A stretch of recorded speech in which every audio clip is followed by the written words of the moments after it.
everybody. Welcome to our regular board meeting, Monday, April 19th, 2021 at 6:30 p.m. If during the course of the meeting, any discussion of any item on the agenda should be held in executive or closed session, the board will convene in such executive or closed session in accordance with the Open Meetings Act, Section 551.001, Equessential, Texas Revised Civil Statutes.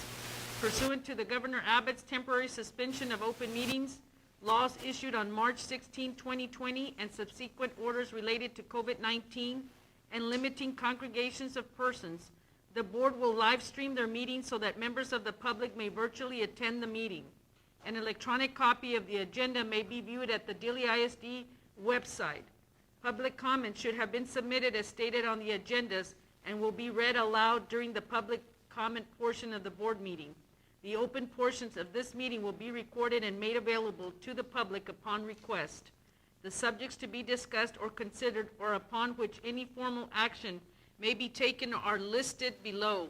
Items do not have to be taken in the same order as shown on this meeting's notice. For more information about public comment, see Board Policy BED. If during the course of the meeting any discussion of any item on the agenda should be held in executive or closed session, the board will convene in such executive or closed session in accordance with the Open Meetings Act, Section 551.001, Equessential, Texas Revised Civil Statutes. Members present, we have JD via virtual. We have Mr. Ray Aranda present, Mr. Frank Torres present, Ms. Juanita Alvarez present, Aida Chapa, Kay Smith present, Renee Alvarez, and Dr. Castro. Sir, would you please do the honors? Yes, ma'am. Invocation. Today's invocation is relative to loss of a loved one. May you be held by God, by the God of compassion, as you remember your lost loved ones today. May God be with you in your sorrow and comfort you in your loss.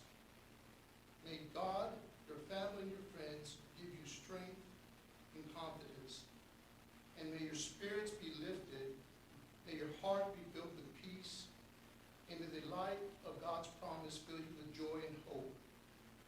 Today we give thanks for the legacy of Irma Correa, as she has gifted our town and our school district with the leadership of our board president, Mrs. Aida Chapa.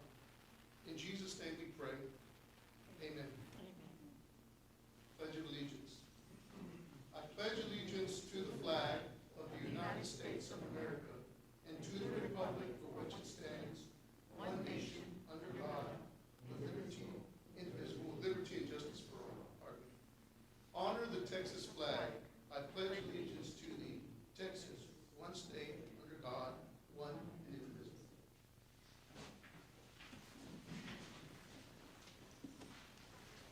At this time, we have no audience comments, so we will go on to our presentations. First one, we have the fiscal year ending potential cash defense.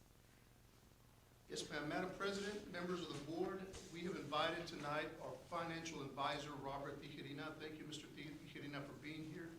I wanted the board to just hear a little bit about where we are with our bond debt service, where we are with cash defeasance payments, and then just the potential for bonding capacity as we consider additional options and need in the school district relative to bonds. So thank you again for being here, Mr. Tijerina. Thank you, Dr. Castro, and members of the board and staff. For the record, Robert Tijerina with Tijerina, Galvan, and Lawrence. We are the school district's financial advisor. I hope everyone in your families have been doing well the last 15 months since the pandemic. But I'd like to go in, as Dr. Castro mentioned, to discuss the Dilley Independent School District fiscal year ending 2022 potential cash defeasance scenario. This all started out almost 2 years ago, and I applaud the school board and the staff. I know at the time Dr. McLean had brought up an opportunity for the school board on doing a cash defeasance that could position you to potentially have some kind of financing opportunities to do some projects here in the school district. And so I applaud the board for what you did almost 2 years ago, because here we are now looking at something of an opportunity in either November or possibly next May. And I applaud Dr. Castro for bringing this back up and just as a refresher and allowing me the opportunity to let the board know what you did almost 2 years ago in the summer of 2019 to position yourself for this opportunity. 2 years ago, you agreed to do a cash defeasance in the spring of 2020. And that cash defeasance allowed the school district to do a refunding, and at that same refinancing, you're able to pay down about $2.1 million worth of debt, which was a potential cash defeasance when you increase the INS tax rate in the summer of 2019 for fiscal year ending 2020. So last summer, you also agreed to do another cash defeasance to allow you an opportunity to redeem debt this spring, in which you actually redeemed the debt and paid off some of your debt on April the 1st, 2021, based on your actions that you did last summer of 2020. So if you can turn to page 2 of the presentation, and if I may, if it's okay, I'm sorry. This row right here on column H, this is the action on column H in red that the board took last summer. When you decided to do a cash defeasance, you decided to increase the INS tax rate, which allowed you an opportunity to pay off some debt. So how much debt did you pay off based on the actions that you took last summer? We're looking at $1,521,300. You kept the INS tax rate at 47 cents. And so that $1,521,000, you paid that off by keeping that tax rate up to 47 cents. We paid it off on April the 1st, 2021. So for the next few years, including this fiscal year, in red, that $1,500,000 is paying off $31,000 this year, $62,000 the next few years, and the bulk of that is giving you capacity in fiscal year ending 2025 on column H, row 17 of $1,312,000. That's the action that you took last summer. 2 years ago or so, when 2019, the $2,000,001, it allowed you to pay off about $2 million, and we don't have it in this column, but it would be, if we added in here, it'd be situated this way, but ending in fiscal year ending 2024. So what we're doing, you did 2 cash defeasance, and what we're proposing and what we're recommending, if you have some capacity, if you have some needs to do some projects district-wide, this is another opportunity this summer. And again, going back in 2019, we were looking at a potential financing that was 3, maybe 4 years down the road, possibly 5. But here we are now 2 years later, and there's an opportunity to do another cash defeasance this summer. Keep the INS tax rate at 47 cents for fiscal year ending 2022. We're on column K, row 14. The INS tax rate did not drop. It stayed at 47 cents, the same as this current fiscal year. Why did it stay at 47 cents? We're recommending another cash defeasance this summer of $1,830,000. We don't, how we come up with that amount, it isn't an amount that we just pluck out of the sky. That amount is based on the property values on row 14, column B of $1,091,000,000. We don't know what the property values are going to do. I know probably here in the next week and a half or so, Dr. Castro and his staff, you're going to get preliminary values from the appraisal district. We're projecting, again, from 2 years ago, they said, let's go ahead and project 10% property growth, decrease from 2022 all the way down to 2025. I believe that's 25. We kept that from 2 years ago to stress the model. We don't know what's going to happen until the preliminary values come in later on this month. They won't be final until the end of July. The values that we have here for this current fiscal year on row 13, 1,213,000,000, 1.2 billion. Those were actually higher than what was projected last year. We showed the values going down. In reality, they actually went up. So it's $1.2 billion. So now we're saying we don't know what's going to happen this July when they certify the values. So let's just use what we did 2 years ago and show a 10% decrease. Because again, there's a lot of minerals, a lot of stuff going on here that fluctuates. So we're going from $1.2 billion to $1,091,000,000. So that $1,091,000,000 is what dictates this 1,830,000, which is dictated by this 47 cents. Our goal is to keep the tax rate at 47 cents. So to keep it at 47 cents, we're going to generate a cash defeasance on column I, row 6 of $1,000,008. That allows us to pay off debt on April the 5th, 2022, roughly a year from now. You're going to pay off debt this next fiscal year, $37,000, followed by a couple of years of $75,000. Then in fiscal year ending 2025 of $230,000. And then in fiscal year ending 2026, $1.4 million. So you're positioning yourself, if you notice the tax rate, after this one cash defeasance for next fiscal year, tax rate drops. Goes from 47 cents to 32, 35, 21, 22, and it drops. So the opportunity is, do we let it drop? Do we do another cash defeasance 2 years from now or a year from now? Or do we layer it in with a potential financing, a bond election? So if you turn, sir, to the next page, these are scenarios we just ran for Dr. Castro, not knowing again what the projects, the final cost of what the projects are for the school districts are, the actual projects are in its entirety for the school district or what the board is looking at. We just ran several scenarios based on keeping the tax rate the same and running it on the 15-year, I think a 10-year and a 5-year. So in a 15-year financing, we all know the longer you go out, the more you can borrow, and the annual payments are going to be less, but the interest overall that you pay back on the loan is going to be higher. That's the way it is with a mortgage or a car loan. And the interest rate, the longer you go out, is going to be a little bit higher. So this is going to be the larger scenario. It's going to be the larger dollar amount of $23,440,000 on column E, row 106. And it's going to have the highest interest rate on the financing scenarios, 2.525%. So it's at current market plus 75 basis points.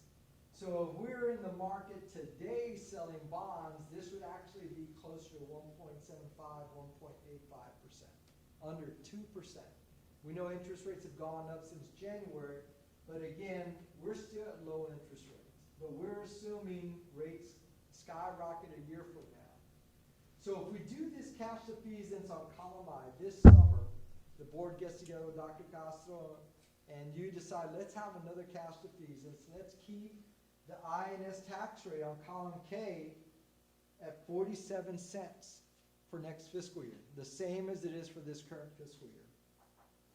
You have an opportunity this coming May or even November. All the scenarios here, we assumed a bond referendum election for November 2021. All the scenarios. We assumed an election for November 2021.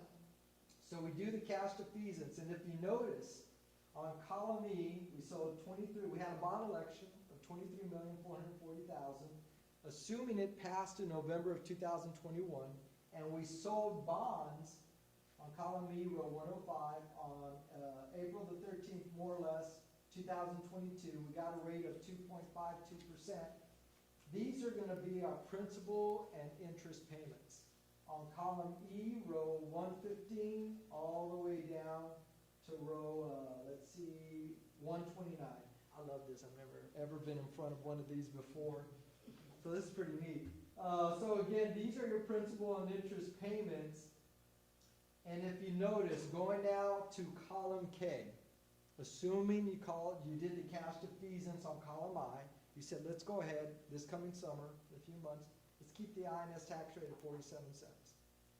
You called a bond election sometime around mid-August.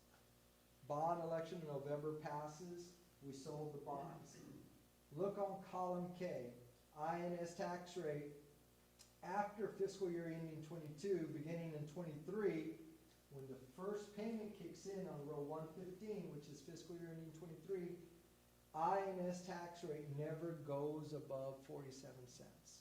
It's right at or below the entire way, all the way down to when the debt's paid off in fiscal year ending 2037, then it drops roughly 24 cents, from 46.99 cents to 22.66 cents. That's on this scenario. Again, the goal is, and what it was 2 years ago, these cash defeasance allows you to position yourself for a referendum, pay off some debt. Now with the referendum, what is going to be the dialogue with the community? If you were to do any one of these scenarios, the dialogue is, if it's a November election, November or May, if the voters approve the bond election, the INS tax rate will remain the same. It will not go above 47 cents. There will be no INS tax rate increase, even with a 10% drop on property values. So that would be something we would have to make sure to pass out to the community and inform them of that, so that they know that there's not going to be an increase, and to also mention what we have done in the last couple of years. Absolutely. The 2.1 million, the 1.5, and the 1.8, how much is that? We're looking at a little over $5 million that you have paid off of debt to position yourself for this bond election referendum.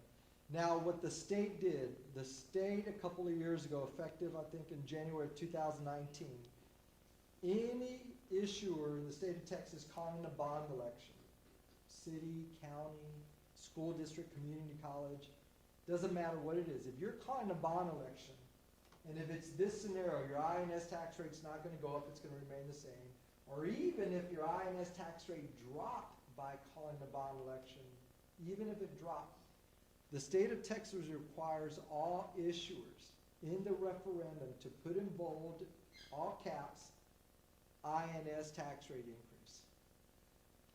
It doesn't matter what the scenario is here, whether it remains flat, whether it goes up or down, you still have to put it on that referendum. We have a Nordheim, they call it a May bond election. They have it on theirs. Los Fresno CISD has it on theirs. The state is wanting everybody to put that on there just to cover the bases. For what reason, how it got to that point, to this day we're still seeing attorneys try to fight it, saying property tax rate's not going to go up. Well, no, well, how did it get that way? So the state's already saying it ain't going to change. Anybody calling a bond election, you have to put in bold, all caps, INS tax rate increase. So even though it's going to be to the work of all of us if a referendum is called, like the way we did with our other clients, is illustrate this, INS tax rate will not go up. We can put in bold and only state the facts in the bond handouts, discuss at the town hall meetings, the board meetings. INS tax rate will remain the same, INS tax rate will go down, whatever it is, you can state as long as it's factual, but the state of Texas requires an all referendum, all caps in bold, INS tax rate increase. And there is confusion. Banquete ISD, Yeah. There was confusion everywhere. They were like, well, after the people voted, the bond election passed, superintendent was calling, you told us the INS tax rate wasn't going to go up. It isn't. It's not going to go up. It's going to remain the same, and it did after we sold bonds. What it said is clear as day, all caps, INS tax rate increase. Well, you have to explain that's what the state of Texas is requiring everyone. City of Corpus Christi, San Antonio ISD, Bexar County, doesn't matter who you are. It has to be stated on there. So again, bond election on this scenario, 15-year, 23.4 million, INS tax rate will remain the same. It drops 15 years later. When that drop occurs, it gives you capacity to do a couple of things. Let the INS tax rate drop. Don't issue any more debt. Don't do any more cash defeasance. or layer in another referendum to keep the INS tax rate the same. That's the first scenario, case A. Turn to the next page, sir. 10-year scenario, case B, on column E, the interest rate, again, on road 204 is 2.026% because it's a 10-year financing. It's almost 50 basis points lower. 2.52 now, 2.02. Delivery date when you get the cash, April the 13th, 2022. The amount is smaller because we're paying it off in 10 years. Again, we're paying it off 10, so we're not going to borrow as much. Shorter time frame. The payments are going to be roughly the same, but we're paying it off in 10 years, so it's a lower bond election amount. So $16,470,000.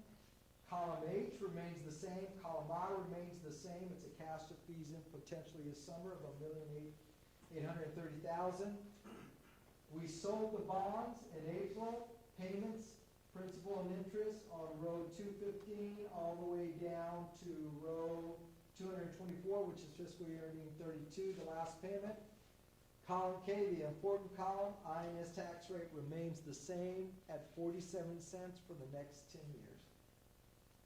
Does not exceed 47 cents, and if you notice, on fiscal year ending 33, which is row 225, it goes from 46.97 and it drops to 9.12 cents. So again, gives you capacity in 10 years. Okay, I do have a question. Yes, ma'am. This is based on what we have right now.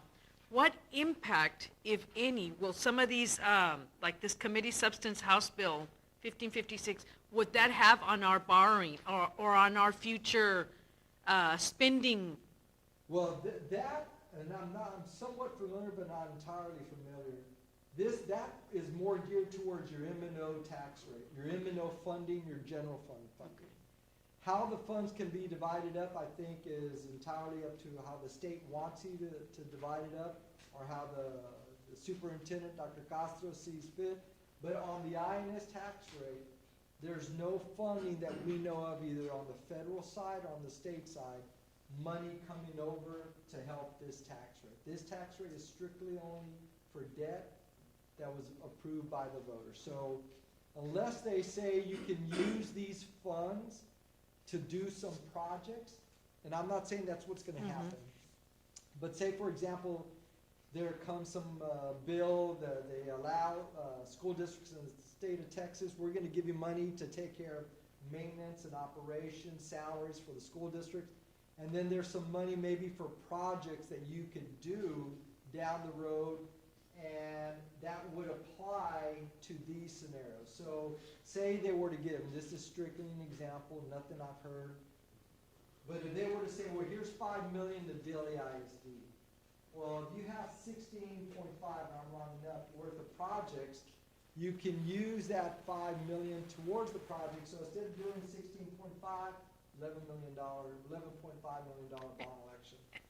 And that's kind of what I'm trying to get is if we use some of that money that we have, and that way we wouldn't have to pass such a high. Absolutely. Yeah. And you do have a very robust general fund balance. Exactly. So what you could do is a combination of things. The same way if all of us go out there and we purchase a home, if we have savings set aside, instead of financing or borrowing 100% of what the house is worth, what about if we put down payment? Yeah. What about if we put 20% on a $100,000 home? I'm going to put $20,000. What if we have a really good savings account and we put 50% down, $50,000? Then I only borrow $50,000 instead of $100,000. Same concept here. The difference is, and when it's almost there, it's similar, but when you do that, you got to keep in mind how much of that savings do I want to draw down. You know, we all know what it was like to be extremely poor several years ago. When the property values, and I have it on that sheet over here, but I can tell you. But we also know how much it is to be Yes. rich. Yeah, absolutely. So property value is even longer, but just a few years ago, they're 800 million. But we all remember when it was way less than that. So again, keeping in mind, you can use something to put down and not call it such a high bond election. Let's use 5 million, whatever it is, and try to keep that savings account built up for a rainy day. That is one thing that you could do. Now, as far as any funding from the state or from the feds, from what I understand, a lot of the funding is going towards your maintenance and operation side, your M&O tax rate side, your general fund side, not to help you on the debt on the INS side. Now, again, if they were to giving you money, there's normally, it's earmarked and it's really strict that that's all you could use it for. But if they were to ever say, here's money, you can apply it towards projects to reduce a bond election, or instead of financing a project, use this money to take care of it with cash. So those are scenarios that you could do with cash on hand on any potential cash that's coming in from the state or the federal government. But on this scenario, again, 16,470,000, INS tax rate remains the same, roughly 47 cents. It drops in fiscal year ending 2033 down to 9.12 cents. And then it goes back up to 22 cents. And the reason is you can fill it in, or we could do another cash defeasance, but there's an opportunity there to do something with it. Either give the property tax relief back to the voters, do another cash defeasance, or look at another referendum to keep the INS tax rate the same or at that 23 cent. So the last scenario, and again, these are just scenarios based on maturities. We went strictly on maturities. We knew a roundabout list of projects, but nothing was definite. Nothing was set in stone. It was just something the superintendent had been working with consultants on. The price wasn't set, and neither were the projects, so we just used the years, 15, 10, and 5. Can you turn to the next page, sir? I believe this is the last scenario, case C, a 5-year scenario. We all know paying off something over 5 years, it's really quick, the interest rate's gonna be lower, but you're not gonna borrow much. So the interest rate is 1.61%. So if we were in the market today, the actual interest rate would be below 1%. If we're in the market today on a 5-year financing, because we have a cushion built in there. So again, having a bond election in November of $7,465,000, your principal and interest payments are right there from row 315 all the way down to 319 from fiscal year ending 23 to 27. And on column K, INS tax rate roughly 47 cents, then it drops roughly 26 cents after fiscal year ending 27. And again, the same scenarios, another cash defeasance to keep the tax rate the same, give the pennies back to the community, or look at another referendum in order to keep the tax rate up. Again, 2 years ago, I remember, because we had just started, I started my own firm, you gave me the opportunity to come back, and we appreciate it to this day, but time flies. And I just want to tell you, you guys have done a great job. You paid off again in 2020, 2.1. This year, 1.5. That's $3.6 million. And you have another opportunity if you're looking at projects district-wide, and again, trying to keep the INS tax rate the same. Because if you don't do a cash defeasance, just thinking outside the box, say we're going to skip it. We don't do a cash defeasance this summer. This INS tax rate is going to drop around 15, 16 cents. So you're going to go back down about 30, 31 cents. Based on what the property values on row 314 come out this July. But say they come out at about $1,091,000,000. This column I is blank. Property values come in at $1,091,000,000. Column K, by law, if you're not issuing new debt this summer and you're not doing the cash defeasance, that tax rate has to go down by law. So you're going to go from 47 cents to around 31 cents. If you're looking at a bond election after fiscal year ending 22 and property values are remaining the same, and you have no plans for an INS cash defeasance, then any bond election after this November, if you don't do a cash defeasance, will truly be an INS tax rate increase, a property INS tax rate increase on the community. because he went from 47 cents down, and if you call a bond election without any kind of defeasance like y'all have done the last couple of years, then you're looking at going from 30 cents, whatever the bond election is, those many pennies going up if the property values come in based on those projections. And again, this is something we're doing not only here, we're doing it at Divine ISD, Los Fresnos. We also did this at San Marcos. We did this in Banquete. When y'all did y'all's in 2019, Banquete did the same thing. I know Charlotte ISD is looking at the same scenario there. They have some either solar panels or wind panels coming in. So Banquete did, they're looking at they're looking a little bit further. They did it, they're gonna do another cash defeasance. They just recently did one. We did a $4 million bond election, paying it off in 3 years. When that bond election is paid off in 3 years, the tax rate's gonna drop, right? Because there's debt coming off the books. The plan is they're doing small, short-term projects, and then in 3 years, call another bond election, a larger one to do district-wide or possibly a new facility and keep the tax rate the same. But it was all based on what they did back in 2019, 2020 of doing the cash defeasance, 2 years in a row. And I know it's a lot of information, but I applaud you guys for what y'all have done and bring it back up. Again, this is just discussion only. There's no action. We're not trying to steer the board in any direction. I don't know exactly what the costs are. We're just going, as I said earlier, based on the maturity, the payout. 15 years, 10 years, and 5 years. What can we do to keep the tax rate the same? And still give you capacity that if you want to do a small amount of projects now, can we do something down the road? And how many small projects could we do? Say, I mean, every year, or how would that work? Say that we wanted to keep it at a This short term.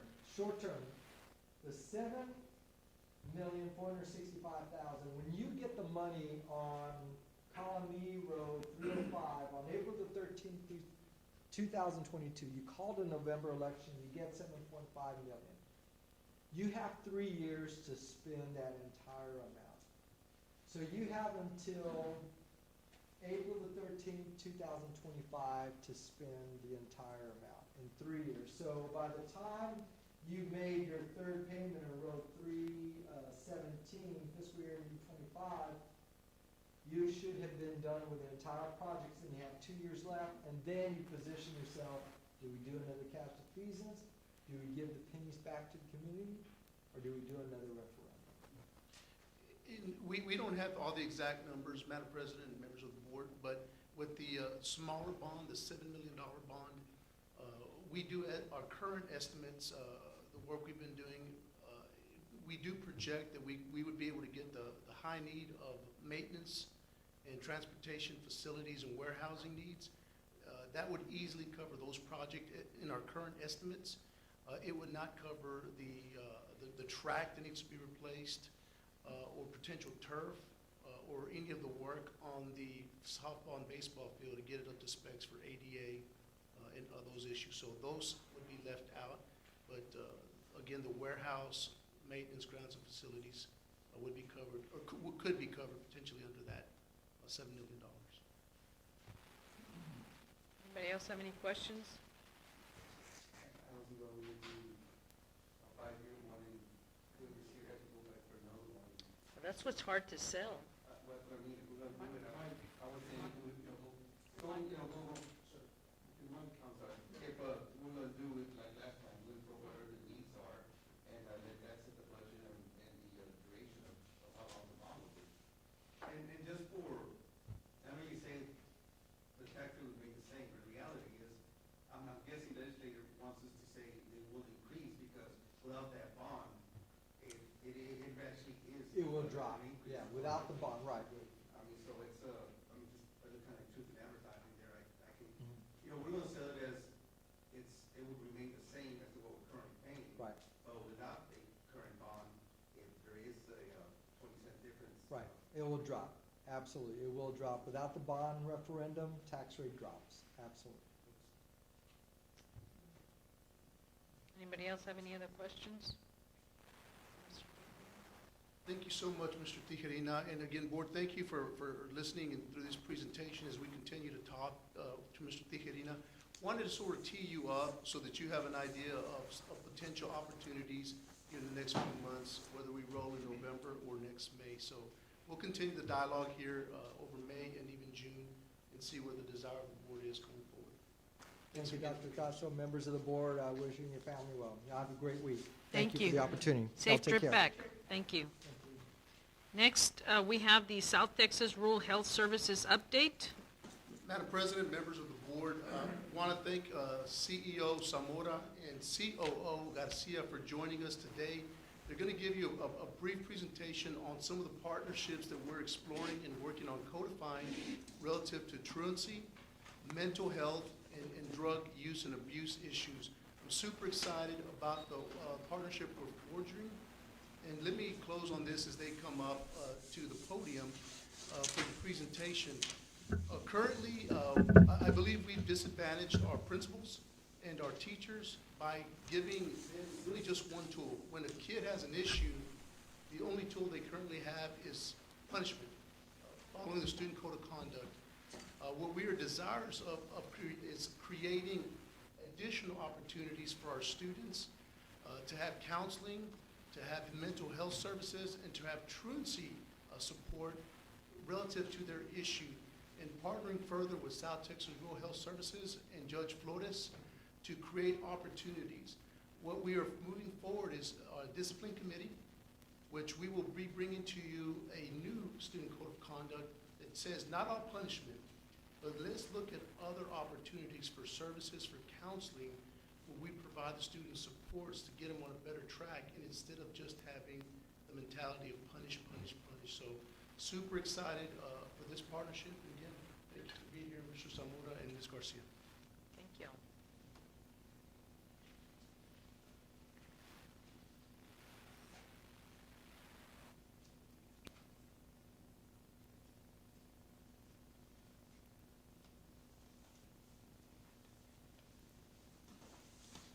Thank you, Dr. Castro and board, for allowing us to come in front of you and maybe offer some alternatives on how to deal with the problems that we have with our students, and hopefully that one is really drug abuse. It's inevitable that we live in an environment that we're constantly dealing with that dilemma, and it affects everybody in our community. The name's Alfredo Zamora. I've been with the organization for about 40 years. And this organization, just to give you a little history, was founded in 1975. And it was founded by people from Pearsall, Daly, Cotula, and Carrizo Asherton. They had the vision and creativity to build a nonprofit organization called a community health center that really brought something that we never had, and that was comprehensive medical care to the rural areas of Texas.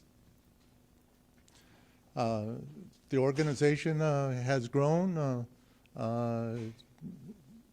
It started with a skeleton crew of about 5 people.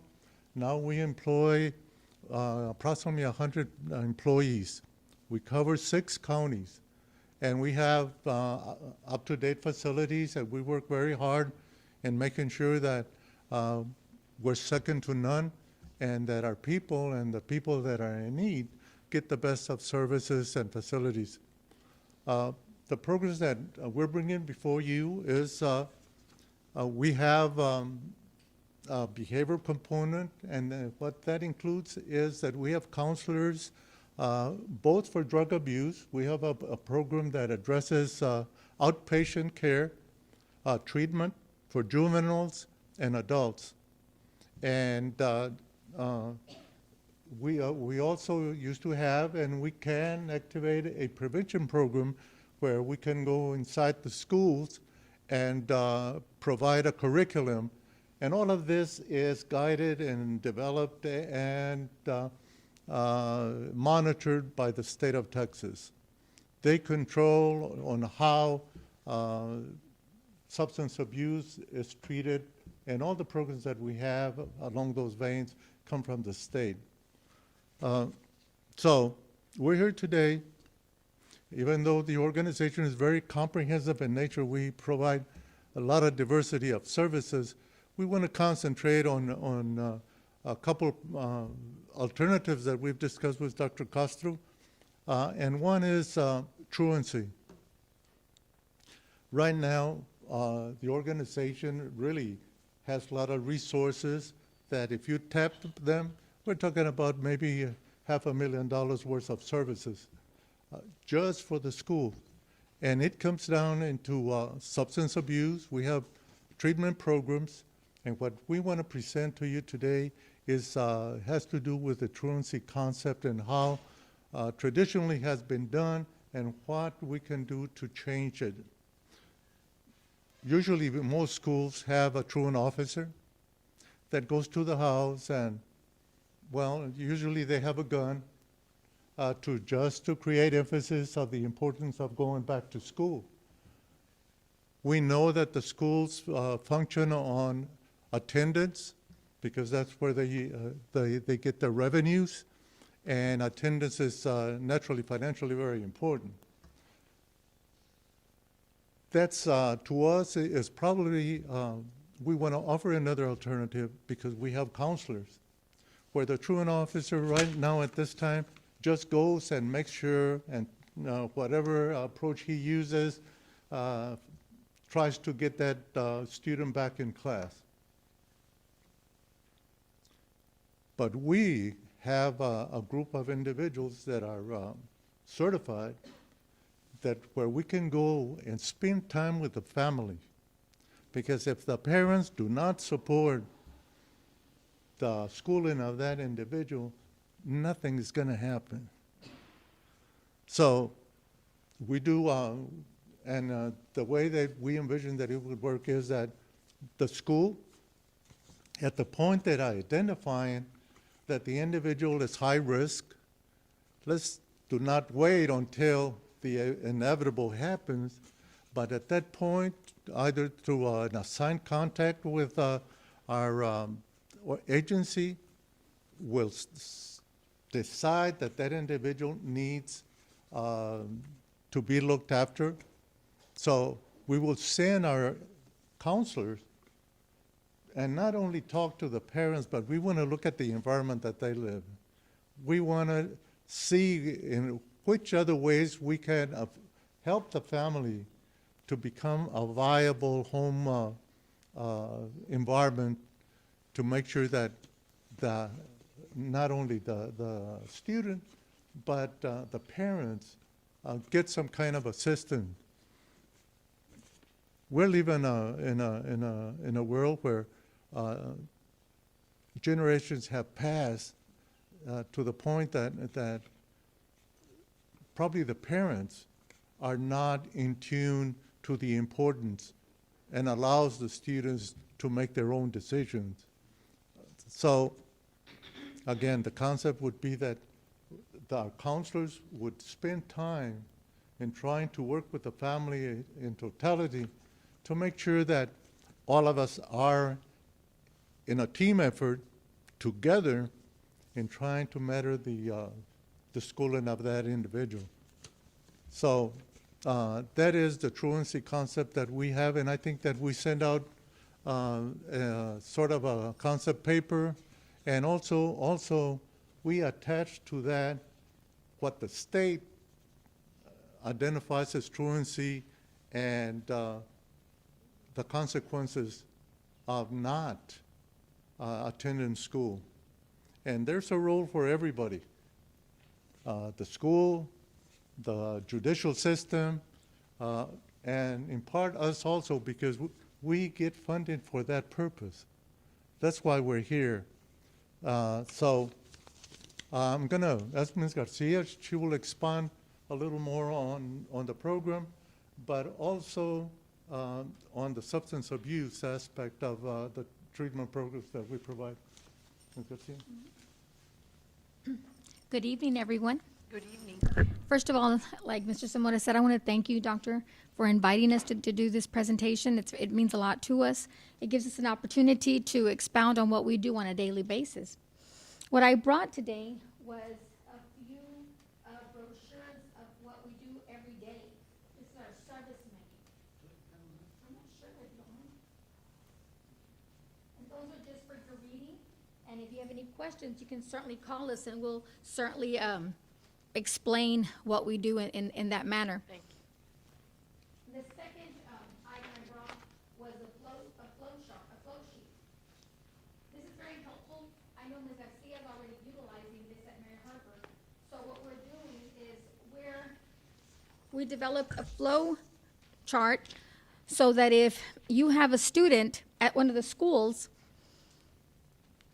and he's having some behavioral health issues or substance abuse issues, we have a little path that we created so that your faculty will know exactly what to do next. So we have TRY, which is youth treatment. We have TRA, which is adult treatment. And I know that this is an ISD, but those little ones have parents. And sometimes the child's not going to get better unless the family gets better. So what we like to do is offer services for the children and their families. We have two components. We have the mental health department and we have the substance abuse department. It's very important for us to understand that if the child is not doing well mentally or with substance abuse, he's not going to do well in class. He's not going to do well anywhere. So it's very important for us to get to the bottom of the reason of why he's having these issues. So does anybody have any questions on how the program runs? Anybody? How it what? How it run? Program will run? Can you explain that?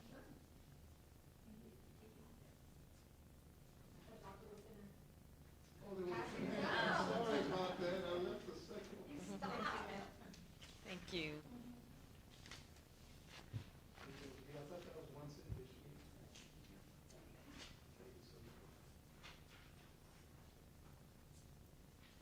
Okay, so this is the flow chart that we created. Very simple. Your faculty has some issues with your child. You contact our behavioral health coordinator. She will take control of the situation. She will decide if the child needs to go to substance abuse or mental health, depending on what he's experiencing. Right now, before we even created this flow chart, it's been used here within your ISD, and it's working very well. I do understand that there's consent forms, there's all kinds of forms that the parent has to sign, but those are the things that together, either us or your department will take care of. It doesn't matter who gets it signed, as long as the parent understands completely what his child's gonna go through. Any questions so far? Do you have any questions for Ms. Garcia? And so we've been currently using this, is that correct? Mm-hmm. We've got a couple of referrals already. Mm-hmm. One of them, the parents, they take a student to get to receive the services, but we initiated by providing them with the consent form. Correct. There's been 4 referrals from the middle school, 1 from the high school. What we seek to do is codify or put in writing the process and be very clear with parents, students, teachers, administrators, the different opportunities, just to provide students the support and strategies they need versus what we've been doing in the past and just suspension of the AED. So as you hear more about some of the specifics that are available through South Texas Rural Health Services, we'll begin codifying the process so that it becomes crystal clear. And then as we move through, if there's any needs for improvement, we'll continue to work through our staff and South Texas Health Services to make modifications moving forward. So, it's launched, but the whole process isn't completely set in place yet. And how are we working in conjunction with the police department? Because not all of that is going to be initiated really through the school. Some of Right. that may be happening at home in our community. Right. And we may have to work in conjunction with our police department because they may be the first Yes. responders to some of these issues at home. Yes. That may not necessarily be the school. So where does that play into effect with the police department? Well, I think the most important thing is that the child recognizes that everyone's working together. You can't run to one and not the other without the other one finding out. Email becomes important. Communication becomes important. Because a lot of time, children that are cornered or feel cornered tend to say, well, I did go, but they didn't tell me anything, or I did do this, but they didn't say. It's important that the child knows that we're speaking, we're talking to the police department, we're talking to your faculty, and as long as they know, they really don't have anywhere else to run. They just have to stay within us, with us, and try to make the best of it. Now, the parent plays a huge role. The parent is the only one that can talk to the police on what can happen next. So the parent has to completely buy into this program, because without that parent, we don't have any jurisdiction with the police. That is a totally different component of the program. So, And thank you for saying that, Ms. Garcia. And Madam President, that's a great question. Chief is here tonight, and he'll be introducing himself. Some of you may not have met him yet. Some of you already know him well. But as we've dialogued with the chief, as I've dialogued with Judge Flores, we're also hoping to call a joint meeting with your authorization between the county, the city, and us, as we look at different collaborative projects. Because, Madam President, you're absolutely right. What I'm very much interested in is foregoing adjudicating a minor into the criminal system before we've given the kid an opportunity to get some counseling, some referrals, et cetera. There is some discretion among administrators and the police department with students who have drug issues. So as we continue putting things in writing and so that we all understand our roles, you're absolutely right, to continue to include the police department, the judge, and others about how we want to help kids get on the right path before we criminalize them. Right. So that's one of the parts of our master plan is, let's get the kids some help before we put them on the criminal record, I guess. Right. Anybody else have any questions for Ms. Garcia? But everything depends on the parent. absolutely, The parent has to buy in. absolutely. If you don't have that parent buy in, the program does not work. Right. So that's one Or the services will not work for that individual? for that individual. Right. I'm The sorry. services will not be rendered unless the parent Parent. signs a consent form. They're still minors. So Yes, the yes. parent still has to speak for them. So we have to have that buy-in from the parent. Absolutely. But we're prepared and we're trained to bring in the parent, show them the complete curriculum, what we're going to be doing, Okay. step 1, step 2, step 3, and hopefully that the parent will be convinced that after this program, their child will be successful and ready to do better. We always want better. We don't want to be completely at 100%, but we want to be better than what we're doing. Maybe their grades will go up. Maybe they'll be less involved with some criminology in the town. But our goal is always, we don't go from 1 to 7. We're going from 1 to 2, and then 3, and then maybe back to 1. But we have to be prepared that if if the student is not supported, it's not going to work. So we have the support of the school, we have the support of the police department, we have to have the support of the parents, because they're the ones that are with them most on the weekends and the evenings, so they have to buy in. Let me give you a scenario that, because we have dealt with some parents off and on, and usually what we hear from the parents is, no sé qué hacer ya, ya no lo aguanto. So what do we do in that case? And we work with almost all agencies that are involved in dealing with high-risk students and people. We work with the probation officers. like Ms. Garcia, we have relationships with the sheriff department, the judges, CPS, and what we've tried, and because the parent has to make a decision, she's got to get on board. So when they start saying, I don't know what to do anymore, says, are you serious? Says, well, yes, I tried and I tried. Says, so you don't know what to do? Maybe we ought to call the state. Maybe we ought to call the state so they can take over. And at that point, what do you think they say? No, I don't want to lose my kid. At that point, that's when they start realizing that they're going to have to get on board. And then that gives us an opportunity to build a consensus of how together we're going to try to solve the problem. Sometimes the problems are the parents. Maybe they're the ones doing drugs. And then- they become non-caring. But we're willing to treat the parents also. So it's comprehensive in nature. We ain't gonna leave the parent, and I think that utilizing all the resources that we've mentioned formulates a team that will sort of guide and maybe make the parent decide that they're gonna be involved in trying to better the situation.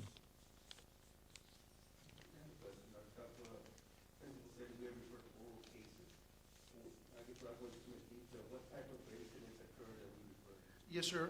I believe all four of them were potential drug use. Suspicion or actually found drugs on the individual?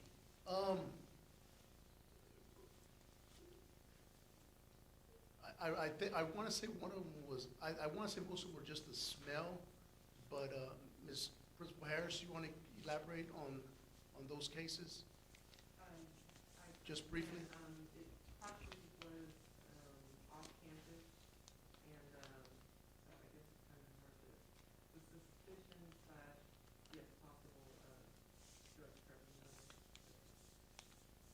No, we want to, we don't want the student to lose their privilege of getting an education. That's the main objective. So we want to intervene as early as possible and want to prevent from any suspension, anything. We want that student to continue his education, but still going for counseling and having to listen to motivators, and also if they're doing drugs, we'll take them off the drugs. We have the program, that's what it called for. For another opportunity, they got to do this. So how would we launch this program? Because how are you going to reach these parents that potentially have kids or students that are mixed up with drugs or whatever the case may be? They're not necessarily going to come forward to the school as the first contact. So how are we going to reach out to the folks in the community so that they know that we're working in conjunction with you guys and offering this type of support? Okay. In Cotula, we've had for a couple of years a drug testing for the students. We started with UIL, and all the individuals that go into UIL have to go through a drug screening. If they test positive, we report that to the school. Okay. The consequences is that they can't play. That if they want to play, they got to go to South Texas Rural Health and join the program that we have. And I think it's a 12-week program that they have to go about, and we do random sampling on that population. Every Friday, we test them before they play. And if they test positive, they don't play. Now, that's a decision the school has to make. What happens if your best quarterback tests positive? You see, so now we deal with something that affects the community because, well, we all love football. You see, but that program that we have had, we implemented it about, what, 2 years ago, 3 years ago? Okay. But that's in essence how it works. We test, and now I think that we would like to test all the population. You see, but we started with the UIL, everybody that is in extracurricular activities. And was the community on board with that, sir? I don't think that the community had really much to say. It was more the ISD decided. It was getting a little out of control at some of the ISDs that we service with drug testing. Okay. And the most important thing is that when they do the mass everybody who, if you want to park your car in the parking lot, you got to get drug tested. If you want to play sports, you got to get drug tested. If you want to be in student council. So it's a mass. Everybody gets tested who has something to do with the ISD, with the school. After that, we find out everybody who pops, and that's announced. So it's not like if the student is not aware that it's going to happen. They are aware. It's announced. Every single month we call it maintenance. We do 30 random. And that's when the student doesn't know. That morning, the superintendent secretary will call us and let us know. We don't even know who it is. So they'll call us with 30 names. We go and drug test them. And the ones who are dirty, we let the superintendent know, and then and that's it. But the important thing is that the students are afraid to do anything on a weekend because they could get drug tested on a Monday or a Tuesday. So, sometimes it works, sometimes it doesn't, because sometimes we have students that do test positive, but it really has scaled down. Every ISD that we have done this with has really shrunk. There's another component that we would like to test, and that's DAP, the detention center. Because when you're sending those students to that alternative, they're already in trouble. And the probability of them doing drugs is high. So as we venture, I think that our programs are unlimited of what we can do. We hope that you give us positive consideration, because I think that, and I'm sure it's a tough decision, because we're doing it for one reason only, for the betterment of the student. What do we say? Student comes first? If there aren't any other questions, I have a question. yes, but ma'am. With our principals here, we're doing referrals over and let them do the assessment for us, depending on what kind of referrals you have from our students. It's not only the drug, it's also behavioral, right? Yes. Or are you just sending them over to South Texas Rural Health that they do the assessment?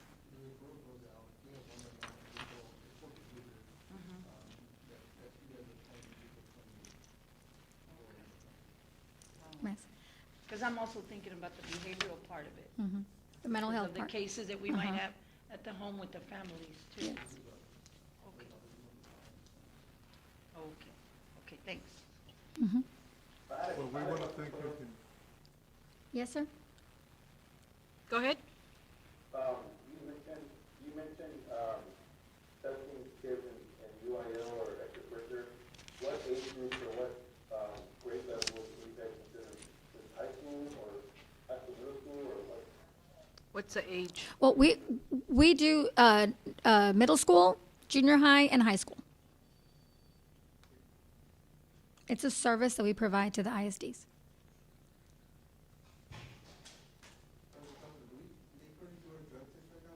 And how about for the, go ahead, Jiggy. For the referrals for behavior, is it still high school and middle school, or is it all grade, all kids?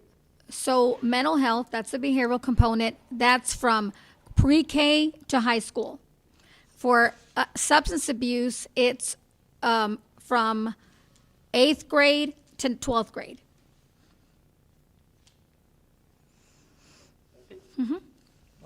If I may, we had a situation where they were having a lot of problems with this young student at the elementary level, and they had him on, what was that drug they had, Ritalin?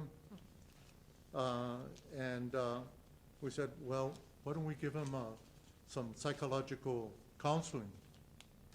So we took him out of, off that drug, and the counseling did what the drug wasn't, hadn't been able to do. The individual student changed his behavior. It took some time. It took some time, and it took a lot of therapy. But eventually, by the end of the school year, the child had gone from a 20 milligram to a 2 milligram, just by giving him exercises to do, not physical exercises, but mental exercises. But the parent was totally in, totally helping him at home, sharing with him, walking with him, getting him very tired so that he would just relax when he got home. So it's a complete process. It didn't happen overnight, but it did happen eventually. Okay? Yeah, I mean, the current drug tests are UAL kids. Yes, sir. I just wondered, I thought we went through that process with them. I'm not sure we do, Mr. Solis. I don't believe we do at this point We use Pinnacle, and that's through the Education Service Center for students. for students and staff. You know, you remember, was it 10% of the kids, or not very many? I do not know, but I know this year we haven't done any because of the remote, since everyone was like half and half. So it's kind of hard to get the list on who's, at campus and. Yeah, but last year, pre-COVID, we were charging our kids. Yes. I think we're doing this, every 2 months. Right? Every 2 months, Mr. Solis? I can't remember, I'm thinking of the reports I think it's every 2 months.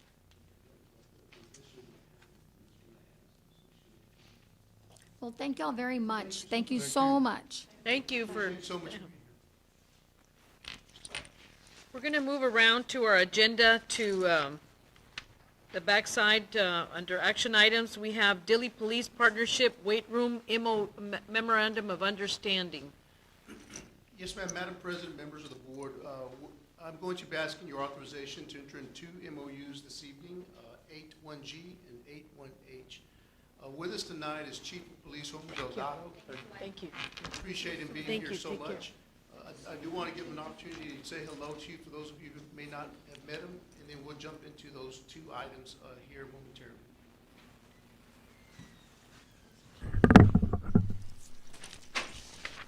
Well, first of all, I'd like to thank you all very much for inviting me, Madam President, members of the board.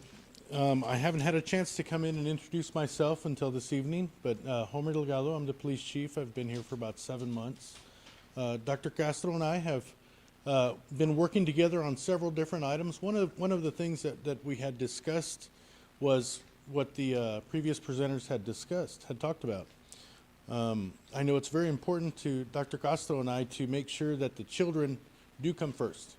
And one of the things that we've talked about is trying to look at other options rather than going straight into the criminal justice system with smaller offenses. So I didn't stand up and chime in with them earlier. I didn't want to interrupt, but we are working together on things like this, and we are in complete support of being able to have other options rather than the criminal justice system for children who have minor offenses.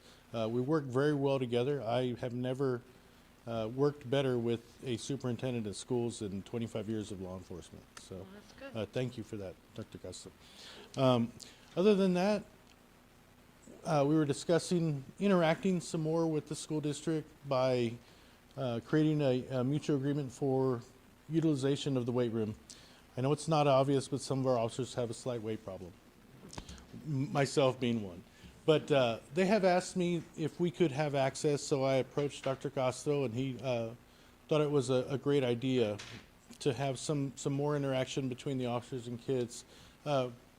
We've been working to do more presentations at the school, and a a little more kind of personal getting to know the officers for the children, so that they don't look at us as someone that they don't want to talk to or they don't want to approach. And I know right now this would just be the beginning to where we wouldn't be accessing the gyms during the time when the children are there, but as we move forward, they see us around campus, they see us hanging out, they know that we're there. I think that it might be a good starting point.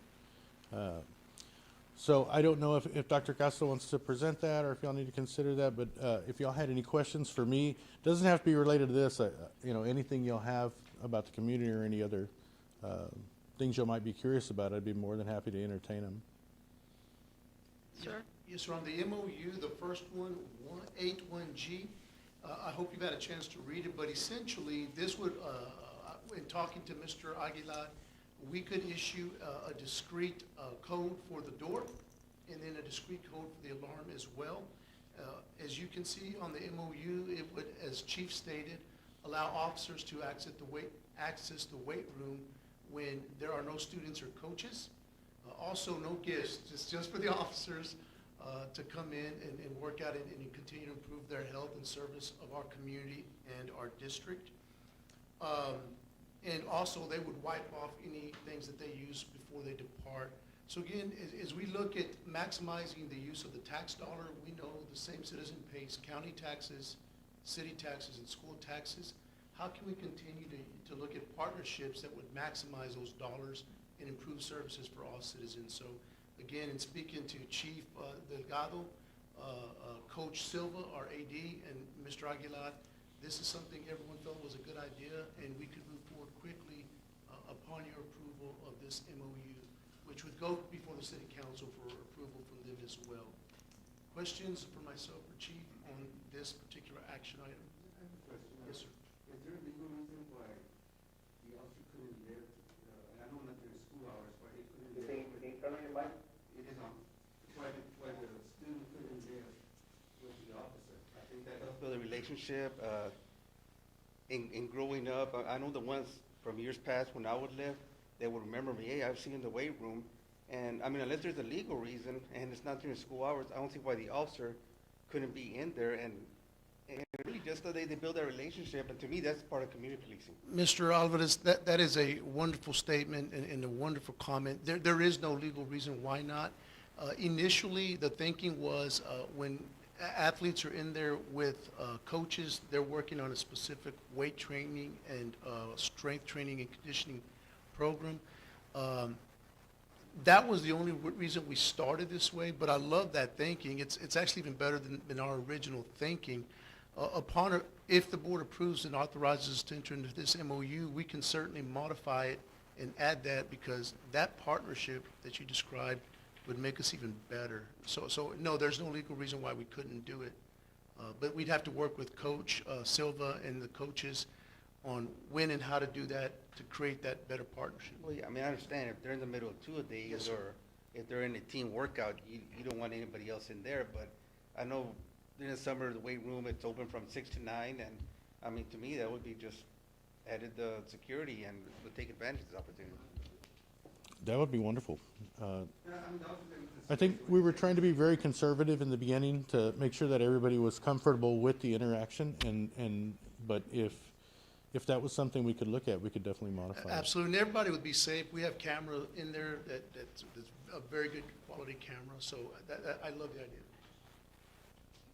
Dr. Castro, I have a question. Did we ever come up and fixing that areas there that we needed in that weight room? I know there was an issue when we had the other AD. Yes, so there are massive improvements already in the weight room. There are things that have been improved, including welding of equipment for safety. If you walked in today, you would see the gray, black, and silver weights that have been painted. Our students have been extremely grateful to Coach David Silva for his interaction with them. Already it's a safer place, and it's a cleaner place, and it's a more attractive place. They're fired up, and as Mr. Alvarez stated, they're already working out on their own in the evenings and weekends, the students are. So they're excited about where we are, and I'll close on this. I'm going on a bit of a soliloquy here, but as of this morning, We already have 59 students that are signed up for football next year. That's more than we've had last year and the previous year, so the excitement is there, and we're super excited about where we are. Adding an additional component, as Mr. Alvarez stated, with officer and student interactions and weightlifting partners can only enhance what we're already trying to do. I only had a question. It says daily police officers and employees. Yeah, the police department, I don't know if there's, how many other employees they have, but there's not a lot of other employees other than an officer, like maybe a secretary or someone of that nature. So we didn't want to exclude the folks who are not necessarily on the police officer front. On the police force? Yes, sir. Or working directly with the police force? Correct, yes, sir. Yes, we only have one civilian employee at the police Okay. department. All right. That's it. Anybody else have any other questions? And is this something that we, Yes, sir. So tonight, we just ask that you authorize me to enter in this MOU with the police department. So we just need a motion to allow me to enter in this partnership with them via this MOU. Dr. Castro? Yes, sir. Hey, I think it's a great idea. I'm all for it. Just make sure you work out the details with the principal about, are you gonna require them to sign in and out? Because sometimes they have to be in a hurry and having to go to the front desk is not a good idea. So we have to be, so just make sure I guess we're on the same page. There's no confusion. well, I kind of agree with him, especially if there's an emergency and maybe it would require that the police department, since they're already on campus, that they respond in some way, fashion, or manner, whatever the case may be. And if they don't know where the whereabouts of that individual are, it might be a problem. You're talking about G or H, though? I think you might be getting the two confused. Because H would possibly be after hours, the weight room, while G would be the badge for agenda item H, that is, G, that is. I'm not sure what the safety, that portion of it. Yeah, so for the weight room, that would be when the police officers are off duty, or pre-duty, or getting off duty. That would not, obviously, they wouldn't be there during their regular Oh, okay. shift. But to your point, it would be a good idea for our high school principal to know, but generally, that would not be during the school day. Okay. I agree with Mr. Rodriguez, but that would be a good idea, whether it's after hours, to have a sign-in sheet, as they go in and as they leave. Thank you, absolutely, we can definitely do that. Submitted to our principal. Whatever, on a daily or weekly basis, whatever you think. Mr. Solis? Yeah, we could definitely get a notification whenever they're there or whenever they plan to go and utilize the weight room. That's not a problem at all. Dr. Castro, and this is all coordinated with our AD? Yes, sir, I've been in coordination with him from the very beginning. Yes, So sir. he loved the idea, and he kind of alluded a little bit, but not as, like Mr. Alvarez talked about the possible support for athletics. Yes, sir. But I think that's an exciting idea that Mr. Alvarez brought up. Okay. Okay, so if I don't have any other questions, do I hear a motion? Madam President, I move that we authorize Dr. Castro to enter into an interlocal agreement with the City of Duluth Police Department on the use of the weight room for the Duluth Police Department. Motion's been made by Mr. Ray Aranda, seconded by Juanita Alvarez. All in favor? None opposed. Oh, JD, I don't see him. I approve. Okay. None opposed. Motion carries. Thank you very much. Madam President, members of the board, item 8-1H, just as a very, very brief summary, mass shootings in our country are up 73% from this time last year and compared to this time last year. Most recently, 2 students from Elgin ISD were shot, not at the schoolhouse. One was a star football player with a full scholarship to MOU, and the other one was valedictorian. I did reach out to Jody Duron, a colleague of mine there who's a superintendent at Elgin, and sent condolences.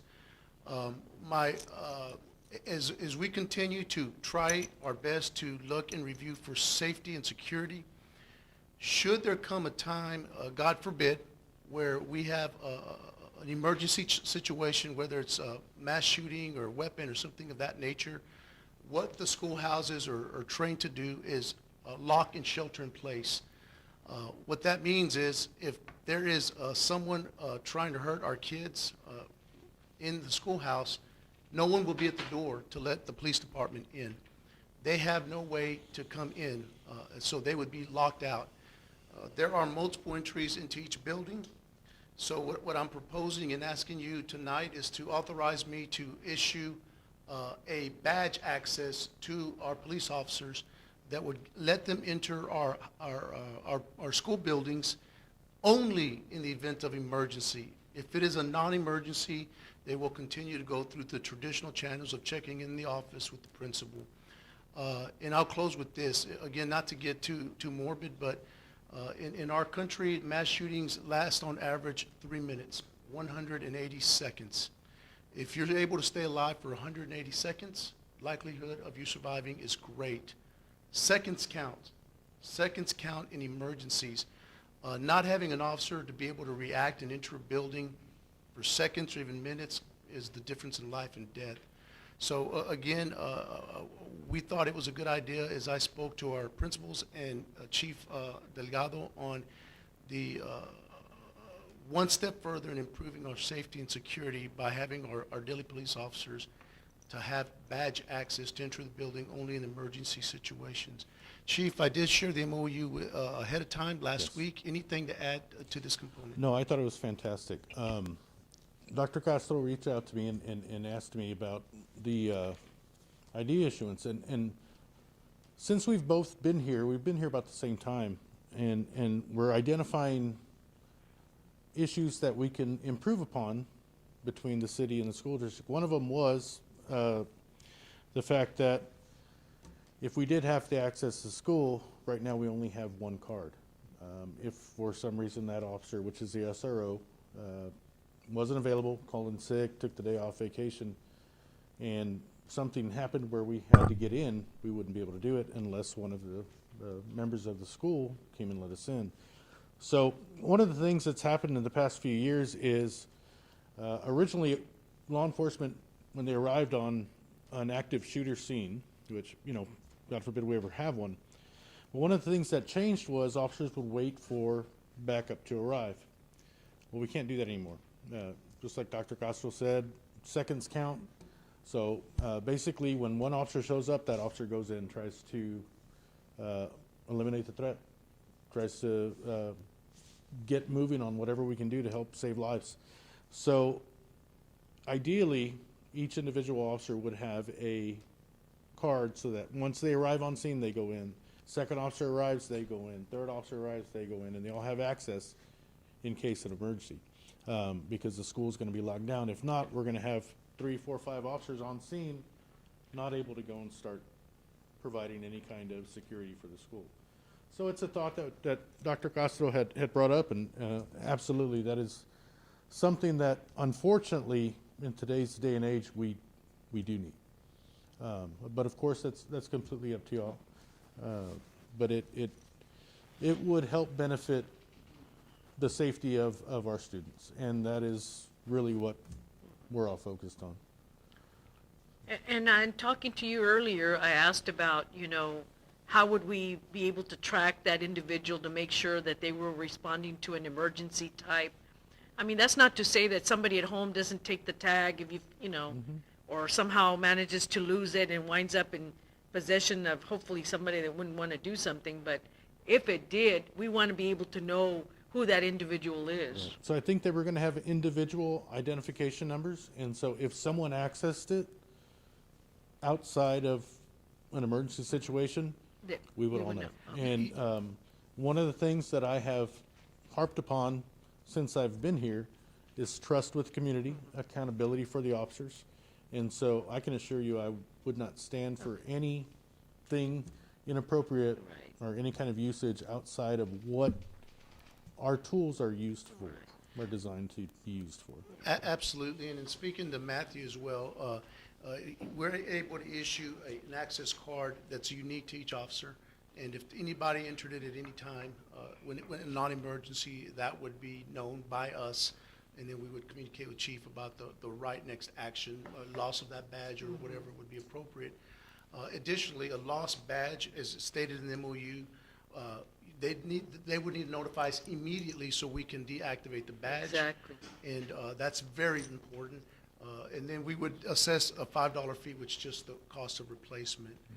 So Matthew, anything to add to that? Does that capture it?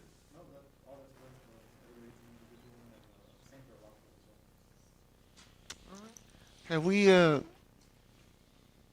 reached out to legal counsel on this matter, or would it need anything like that? Yes, sir. I did reach out to our attorneys, and many school districts already have similar things in place. Those school districts that have their own ISD police, they already have access to all the buildings. So they're peace officers of the state first.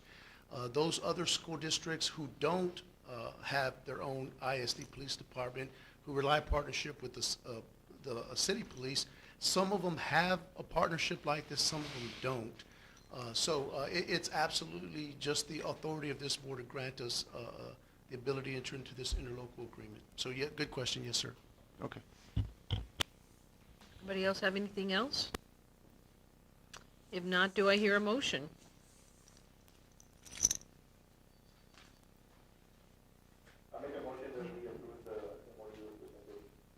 Motion's been made by JD, I second it. seconded by Kay. All in favor? None opposed. Motion carries.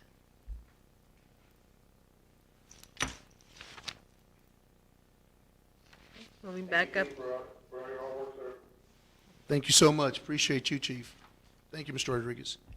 Appreciate your officers that are in school areas. Skip around. A lot. Good job. Good job. So we're moving back up to the top of our agenda, back under presentations. We have family engagement. Yes, ma'am. Thank you, Madam President, members of the board. Back to the top of the agenda. We have a brief presentation to you tonight from Ms. Bright.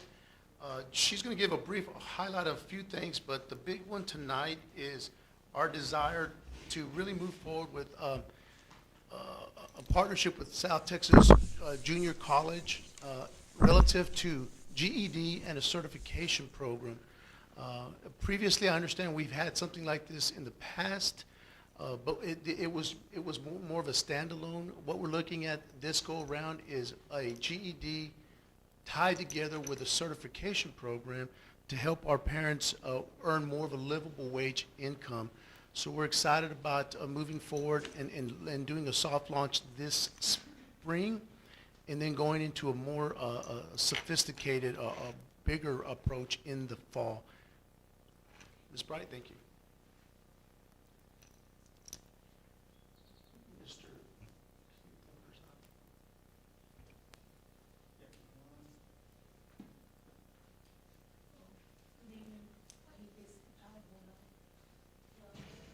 Let's talk about moving forward with family engagement for the success of the students. And we have all parents wanting more.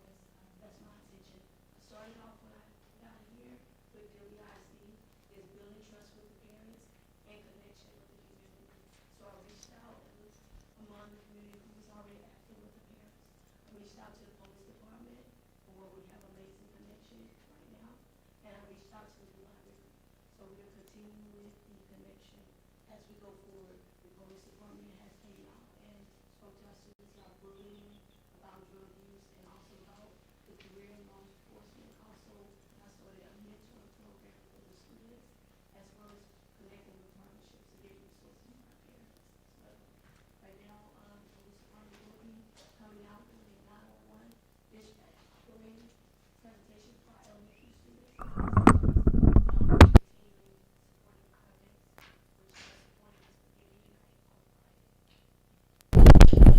We also, me and Dr. Castro met with Dr.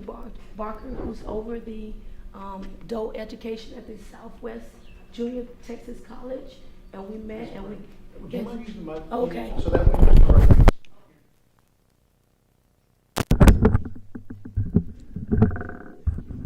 Sorry.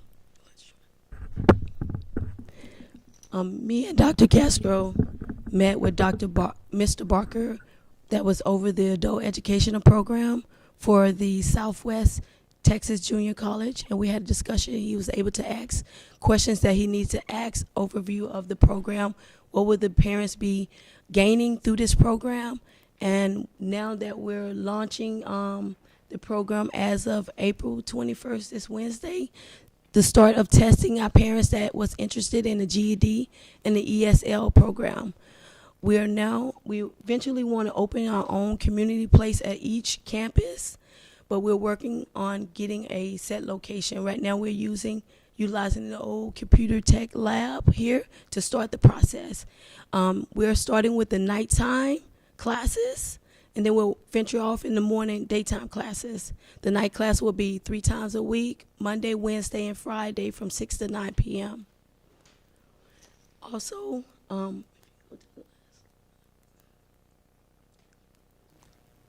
go all the way down. I wanted to show my action plan right there. That's fine, because family engagement plan of action. The key components is partnership and mentorship program. As you know that I reached out to churches, I'm meeting with the pastors also.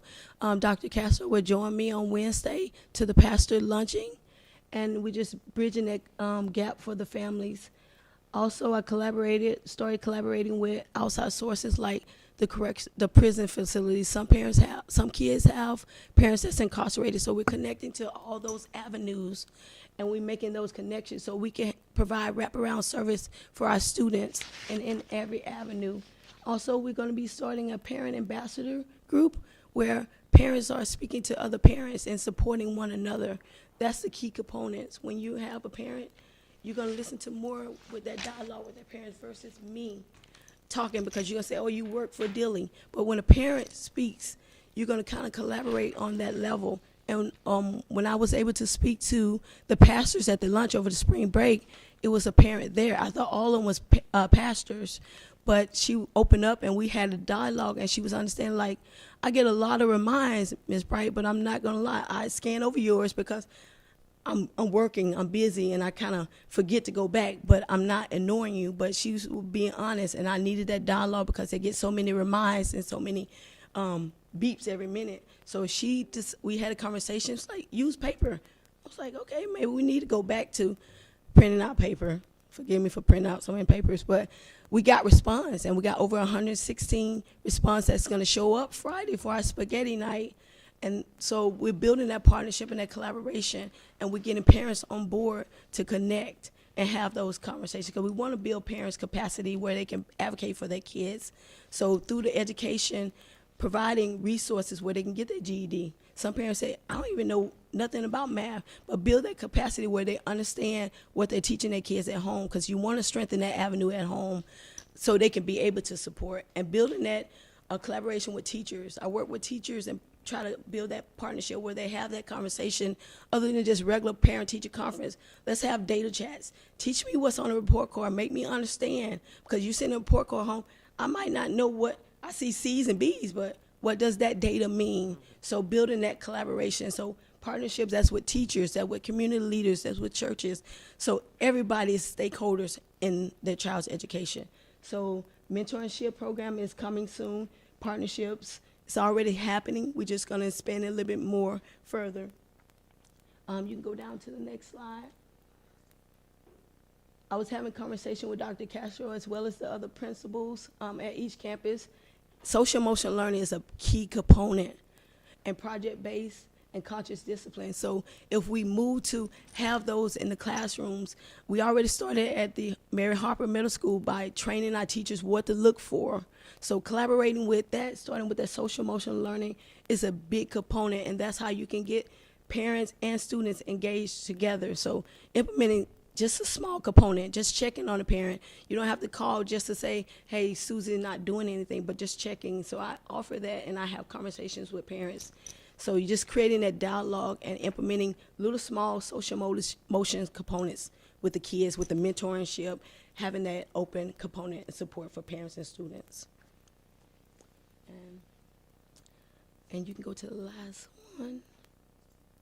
I love this quote: "Every child deserves a champion, an adult who will never give up on them, who understands the power of connection and insists they become the best they can possibly be." And that's what I believe in. Thank you. Thank you. Thank you so much. Thanks for all your hard work, Ms. Bright. Next item under presentations, we have the technology. Yes, ma'am. Madam President, members of the board, Mr. Aguilar is going to give you just a brief overview of where we are with inventory and works on 5-year technology plans and E-rate, et cetera. Mr. Aguilar? Thank you.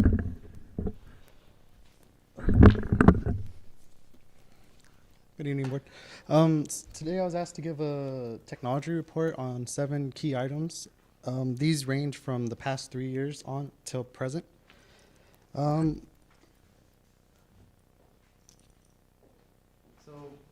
from 18 to 21 school year, these are some of the inventory highlights. We've bought in a new call server that replaced our own phone server.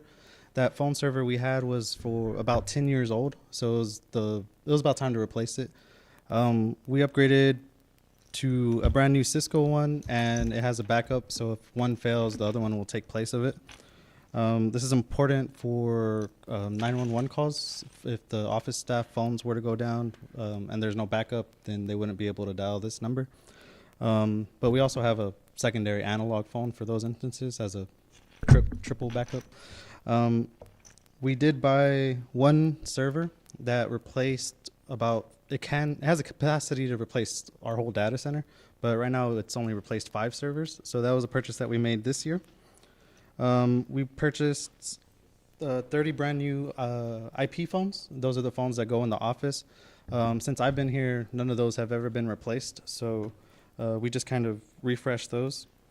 Earlier this year, we also bought 75 Brio webcams, which was what the teachers were using throughout the distance learning that was happening this year, as well as 150 iPads for elementary, 100 iPads minis for elementary, and 300 Chromebooks to replace the older Chromebooks that we have at middle school and high school. And then for this summer, we actually did have this scheduled for the previous summer, but then COVID happened and we weren't able to do this part. But we're going to really get into our inventory, clean it up, and make sure that everything's 100% accurate starting here to there. The inventory system's been in place for, I think, about 7 to 8 years. During the earlier years, there's some items in there that were like some test items or just items that we don't have anymore. So there's some of those lingering items that we want to clean up and then just make sure everything's a little bit more organized and streamline that process. Right here is the 3-year report. I believe you'll have it in your packet. This gives you a brief overview of some of the items that we purchased in the past 3 years. These are where those highlight items came from. And then there's a breakdown at the bottom, if you click that. And if you were wondering what were, you can break those down right here, and they have the total. So we had 626 cases. Well, why do we have so many? It shows you that these are the Chromebook ones, these are the iPad ones, and these are some different ones. And all the different chargers and Chromebooks and all the items that relate to those.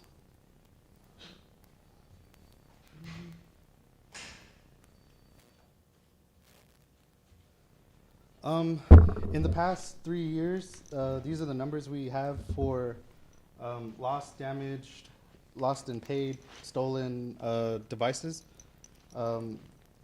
These numbers are from the past 3 years, but as of last year, COVID with the students, we didn't pick up any of the devices.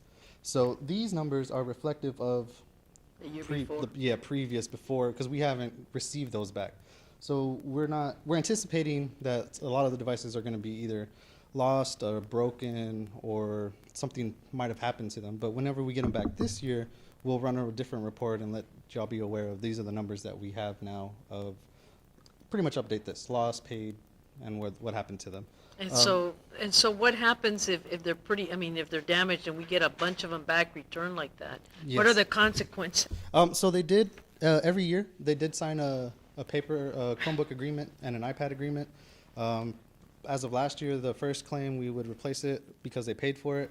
The second one was either $15 or $30, and then the third one, they would have to pay the full cost of the repair. Same for this year, except for this year, we didn't charge them the $30 initially because they already had the device, all of them. So we changed the first claim to $30, the second claim to either 30 or 15, and the last claim they pay for the whole repair again.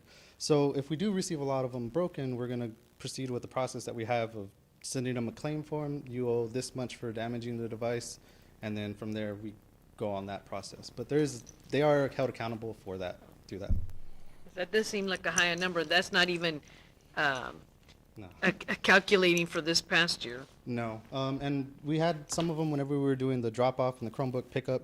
Some of them were actually bringing us back a device and saying, hey, mine's broken, can you fix it?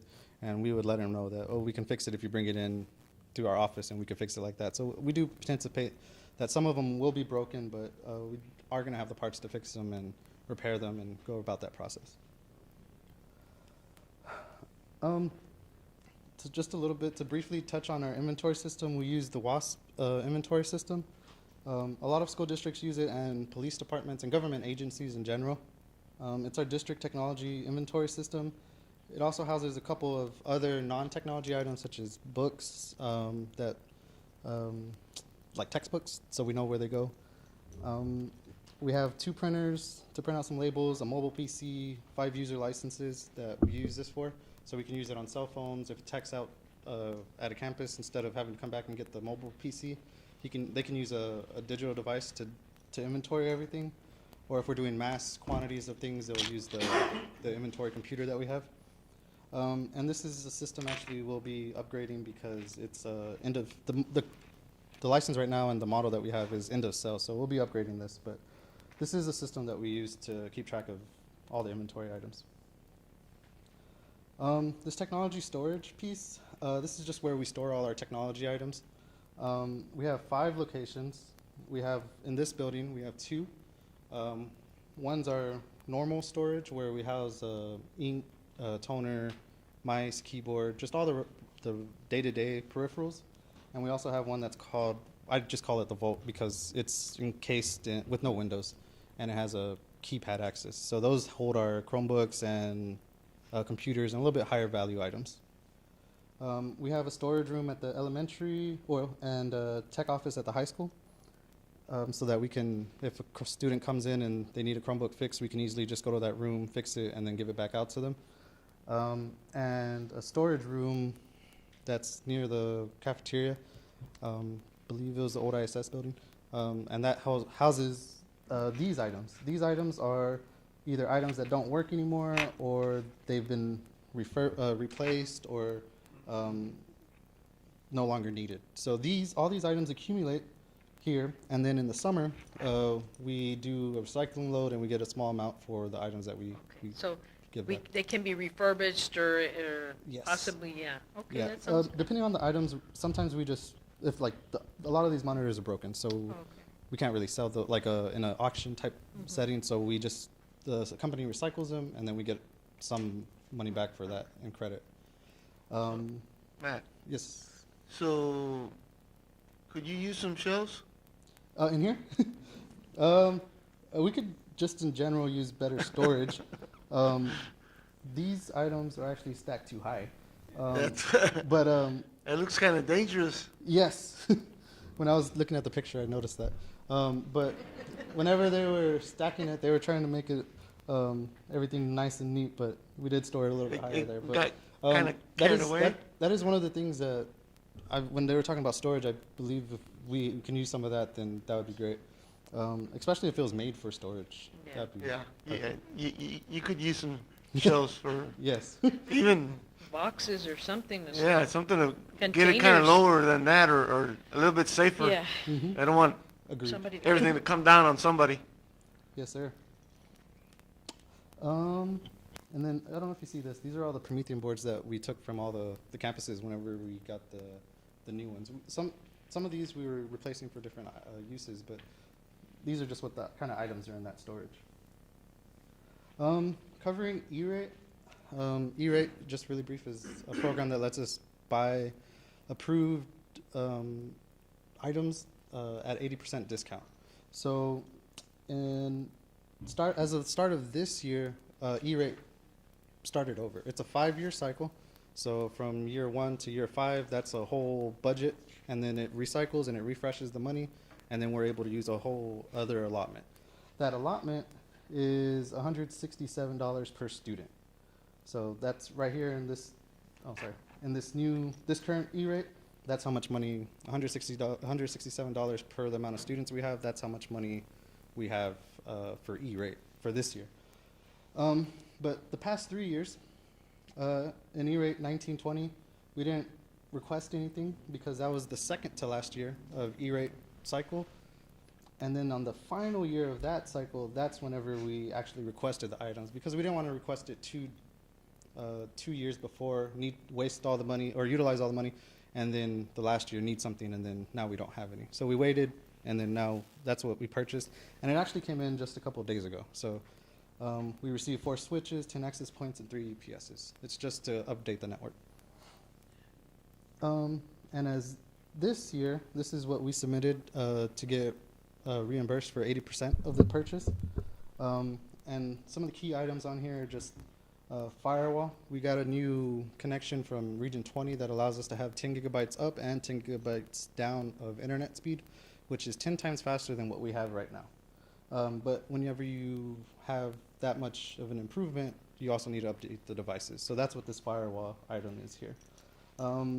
Some switches, which allow all these ports on the wall to work and function, and access points, which are these devices in the ceiling that allow your Chromebooks to connect and iPads to connect efficiently. And this is the items that are actually on a later item to be approved, and we could talk a little bit more about that at that time for those. Matt, if I could just briefly just add, you did a great job on the E-rate, but Mr. Aranda, just a little bit additional information. There's a federal fund called the Universal Service Fund, and it provides schools and libraries throughout the country with discounts for eligible schools to procure affordable internet access and telecommunications. So it's a federal fund that is based on the number of students you have in free and reduced lunch. Based on that, they give you funding. For us, the funding hits $167 per student. And when they provide the funding, it allows us to refresh our telecommunications needs and internet connectivity needs. So that's what E-rate's about. And there's a lot of planning and hard work. Matthew went by it very quickly, but him and the team, and they've done a lot of work in preparing and planning for those federal funds and use of them. So thanks for that work, Matt. Thank you. Here's the 5-year technology plan. What I have in here is an overview of what we're trying to accomplish within a 5-year window. Technology changes really fast, so 5 years for technology is really long. It's like almost like a decade. So whenever we're planning to have all these initiatives, and they can change in the 5-year plan. But these are just the overview that we have currently. These are a lot of the initiatives that we want to do right here, and some of the new hardware purchases that we have to make as well.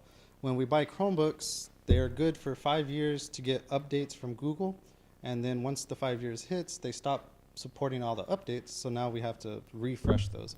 And that matters because the STAR testing, if you don't have the most up-to-date Chromebook, they don't let you install their app. So that's one of the main reasons. So within the 5-year window, some of the highlight items on here, we're wanting to refresh the Chromebooks at high school and the teacher laptops. And these are all tentative. These are just plans. Because those devices we did purchase about 5 years ago, and we're running on a 5-year replacement cycle for technology. We want to create more public relation type of initiatives. We want to promote more of what the students are doing online, other schools, and create even a quarterly newsletter that we will be able to send to all the community, all the businesses, showcasing what Dilley ISD students are doing and like everything like around there. We also want to make sure to provide universal connectivity to every student who needs it. That's another piece within this presentation I'll cover.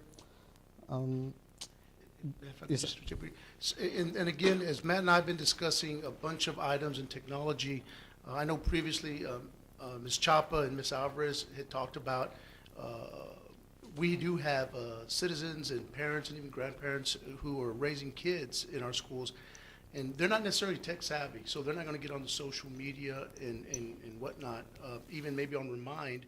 So again, as we move forward to improve public relations and communications, we are looking at a actual physical paper newsletter to send out and ensure that that's available for folks who may not be on the tech savvy piece. So all this is continuing to be on the works as we move forward in improving PR and communications. And then some other just key items is security training for staff. That's cybersecurity training initiative throughout all the years. Some campuses are actually starting coding initiatives that by year 5 we want to have for sure a robust coding class. And another piece is during the summer I want to create like a technology conference but for staff only, and what they will do is we'll have staff present some of the items that they do really effectively. If they use Flipgrid really good, they present on that, and then teachers can kind of rotate within as if they were in a tech conference. That's good. And then the following year, once that goes good, we want to have one where it's students. So teachers or students can present, and then they can act like they're at a technology conference and go around like that. That'd be awesome. And then next year, we also want to have a technology committee that creates a more robust, detailed 5-year plan and contributes all the campus's needs and thoughts and everything like that. And if I could, I'm sorry to keep interrupting, Matt. Just as we continue to build a vision in Proverbs, there is a statement where there is no vision, the people perish. As we continue to build vision, Matthew's talking about coding and our desire to do coding. I know Mrs. Harris has a lot of background in coding and cybersecurity, but very briefly, one of our visions is in 5 years we graduate a student who built their own app. So through the coding, we would have the student add the app to Apple Store and iTunes. And let's just say that student happens to sell that app 1 million times worldwide. Well, that student graduates as a millionaire. Going to college is a good thing. Being a millionaire, that's pretty good too, right? So it's a vision. We want to build the infrastructure to improve coding. Our kids are creative. Our kids are smart. You give them the tools to code, and they create an app and put them on. We hope to graduate a millionaire in 5 years. Now, someone's going to say, what if you don't? Well, 500,000 isn't bad either. So we want to build the platform and infrastructure to really move kids in where the high-paying jobs are and put themselves in a position to use their creativity and intelligence in even deeper ways. So thanks for helping us build that, Matthew. Yes, sir. And then the last piece is just a brief update on the universal connectivity project that we have. We're moving forward with this project and looking at the technology considerations that we could potentially be using. We're leaning, we kind of scoped it down from 4 to 2 options, where one's the fiber to home option, which is your typical standard connection that you have at your house, and a hotspot option, where you get a hotspot and you connect like that. We're weighing all the options and probably be coming soon with creating some type of request for bid or proposal so that we get options on how much this would cost and bring it back to you and with the plan and have that present that. We've met with the city council. We presented it to yourself as well in January. And right now we're just working on the logistics of the project. So that's kind of where we are. In May, we want to kind of move forward to the funding portion, and then June and July, maybe if approved, execute the project, and by next school year have internet for students who don't have internet at the moment. We do have hotspot options, but those options will be more costly and have a reoccurring fee than some of the options that we're looking into. So we're just trying to solve that problem long term instead of just a short term solution for that. Those are all the items that I have for y'all. If y'all have any questions on any of what I went over. I have a question for you, Matt. Yes, sir. On cybersecurity, Mhm. have you identified if we've been the target of, what do you call it, ransomware emails? Mhm. People, click on the link, and I think, wasn't one of our ACs disabled a while back that way? Yes. I can guarantee you that we have been a target just because all school districts and government entities are subject to these type of attacks. Our staff is really good about sending, they get an email, even if it's legitimate, if they see something that looks a little off to them, they'll forward it to me or say, hey, I got an email at this time. Can you see if it's fake or if it's real? And I kind of look into it and I'm like, good job for reporting it, but that one is a good one, or good thing you reported that because that is a phishing attempt or some malicious type of email. Because the company I work for, we actually get, the company itself will send us a test email. Yes. And we're supposed to either, click on the report or, click on report, or, if you open it, you get pretty much a nasty letter saying that it was the test, they were testing you and you failed. Yes. So that is actually something that during our budget meetings, I'm going to ask for a line item for that piece. There's a company that I've gotten quotes from that do exactly what that is, what you said.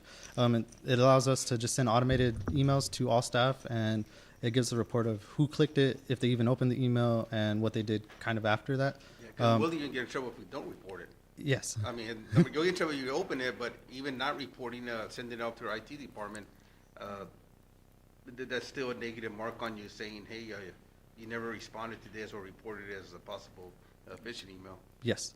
That is something that we will do next year. I did a test. I was able to send it to 10 people here within district for like a free trial to see how it worked. And I did send it, and no one opened the links or anything. So that was good. But that is something that we will do next year for sure. Any other questions? I was gonna ask you, Mr. Aguilar, with working with Ms. Bratton, couldn't we at one time, I know you're probably saying, well, I have enough, but maybe helping some parents, if we could ever have something that we could teach, maybe just basic stuff for, some of our parents or grandparents out there, they don't know how to work with their sons or granddaughters. I know when I was helping at home with my grandson, I was learning at the same time. Yes. That's So just something basic, or just something coming from our district, if it could ever be done, that yeah. I can. coordinate with the parents, because, you have parents out there that don't even have a slightest idea. They wouldn't be able to help even their kids or their grandkids. Yes, I agree. That's a really good idea. I can have Ms. Torres work with Ms. Bright, maybe collaborate on something of maybe computers 101 or something like along those lines. Have it in the evening, Yes. After work type hours, yes. Mhm. Thank you, sir. Yes, ma'am. Any other questions for Mr. Aguilar? If not, thank you so much. Yes, sir. Thank you all.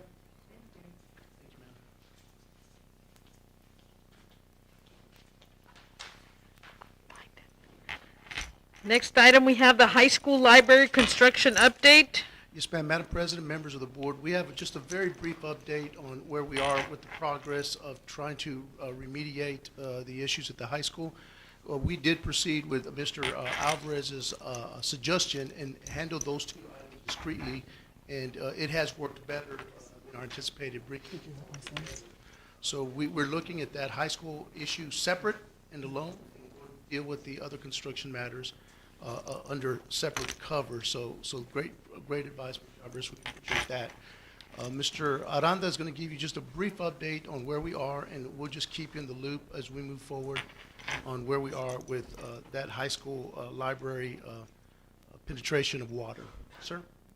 Madam President, members of the board. Dr. Castro, thank you for having me this evening.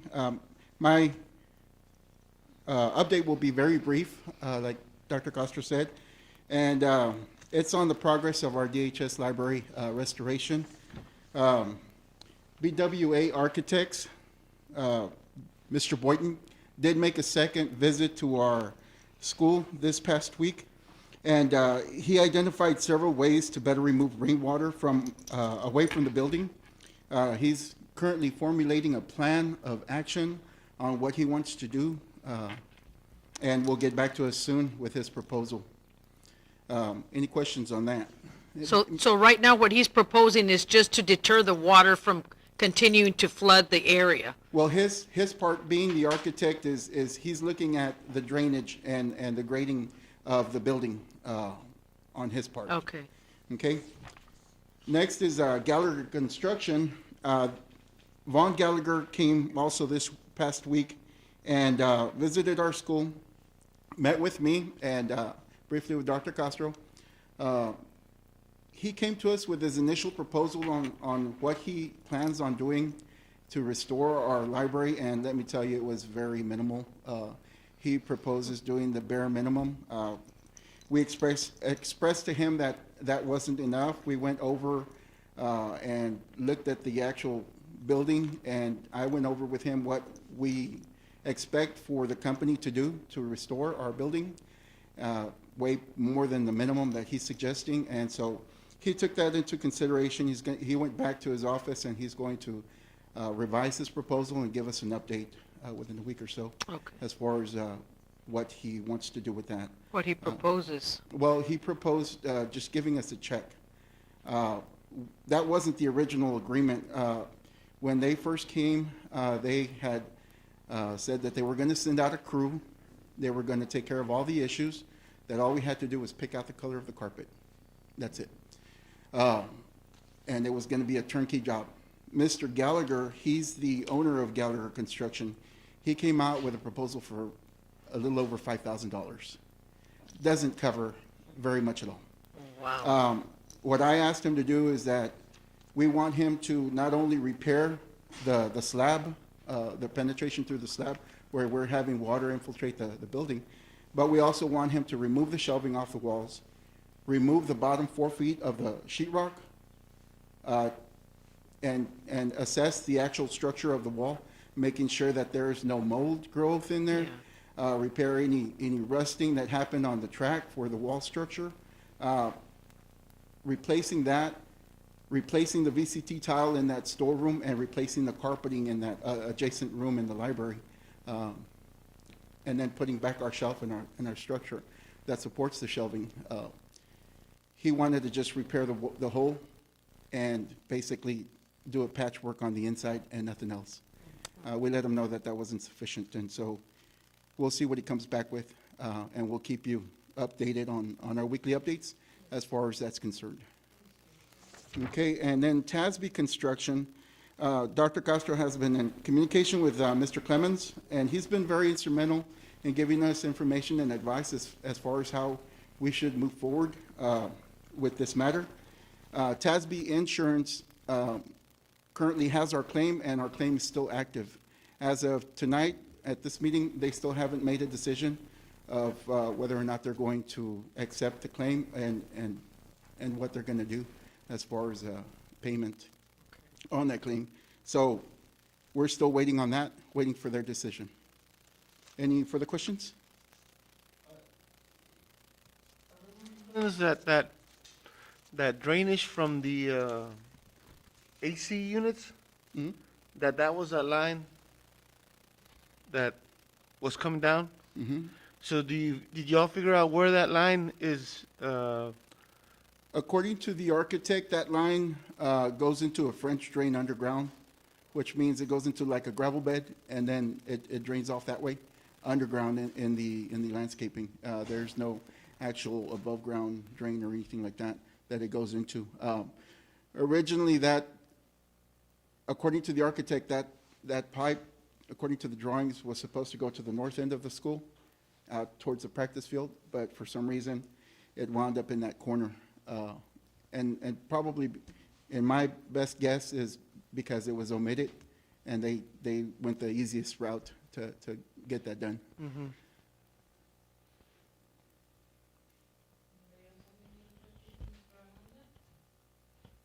And like I said, we'll keep you updated on our weekly updates as far as anything that we hear from them, and let y'all know, and we'll be presenting again more information at our next meeting. Thank you. Thank y'all very much for your time. All right. Next item on the agenda, we have the superintendent's report, voting report packet, and we'll start off with the principal's report. Yes, ma'am. Madam President, members of the board, tonight, principal plans are going to revolve around Summer Academy. What you often hear when you hear the word summer school are not good thoughts from both students and teachers. We are working on reimagining summer school, and we are even retitling it Summer Academy. The AM would then be reading and math intervention as necessary for those students who have failed by grade or attendance, or those who have had a big learning loss and gap. The afternoon would be innovative courses, fun stuff that the kids would be involved and engaged in.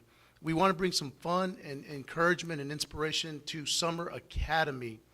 And so we've been working on this to reimagine again how we do summer learning. And as part of what we do with the elective courses for summer learning this summer, I'll close with this. We have some students that are already engaged in, say, football or some kind of athletic event, theater, arts, band, other UIL activities, but we have students that aren't engaged in anything. As we see what courses students really love and are inspired by and have fun, we want to look at continuing those into the fall as part of an opportunity for kids to be engaged in clubs after school, where we could continue to do breakfast, lunch, and dinner for after-school organizations to have more kids fit in and belong. So with that, I do appreciate the hard work principals are doing to create summer academy plans. We'll start with the elementary, then go into middle school and high school. Mr. Martinez, if you'll share where we are with our current draft for Summer Academy Elementary.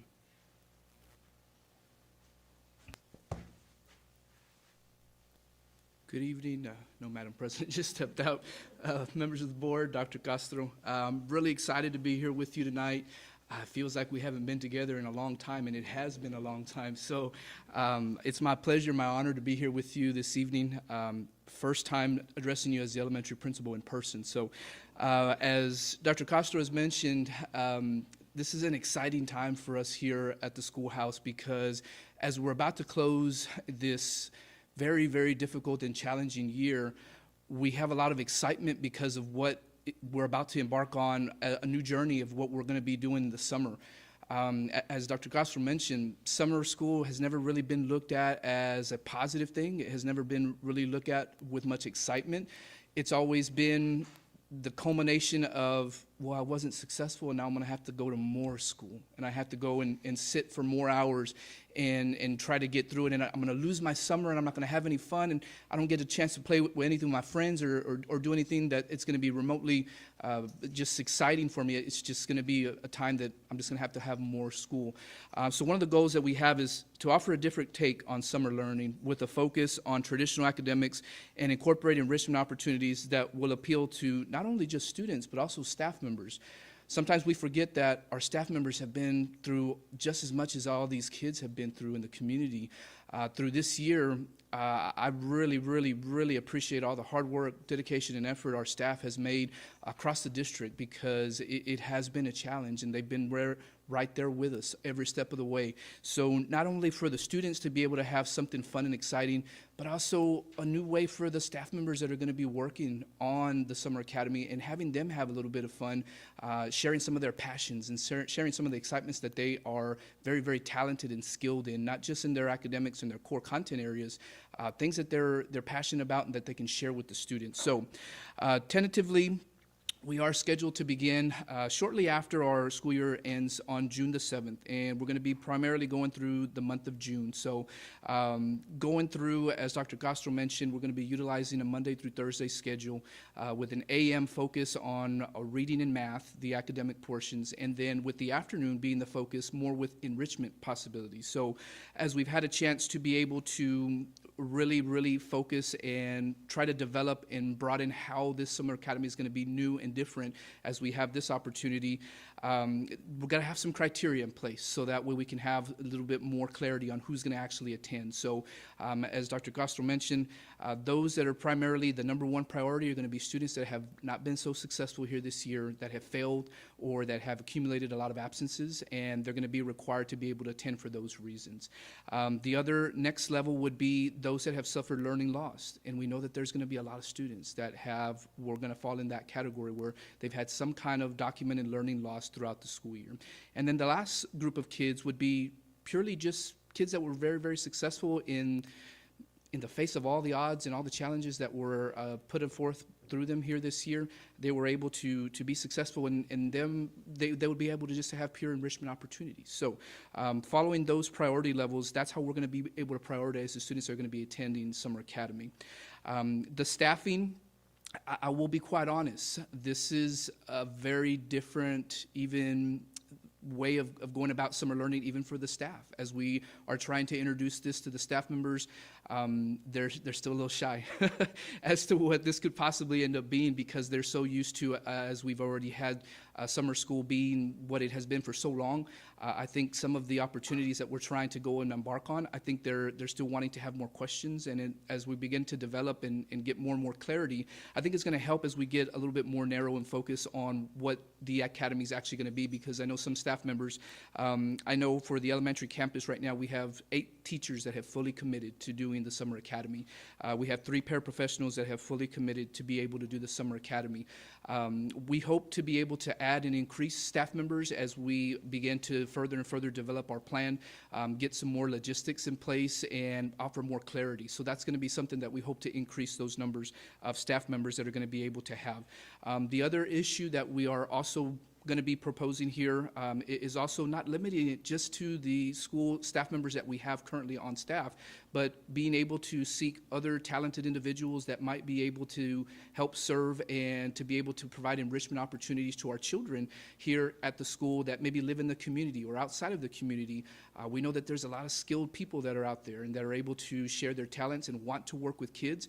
We want to find those people, and we want to make sure that we're working with them and to be able to welcome them, give them an opportunity to be able to share their talents with our children and develop some good partnerships going forward. As Dr. Castro mentioned, this is not going to be something that we're going to embark on and just drop. What we hope to do is we hope to allow a spark to be able to get started and to be able to how we can be able to incorporate it into our next school years going forward. So as we have a chance to be able to work more and more with our community, I think we're going to be able to build those partnerships, and those are going to get better and better as we go into the future.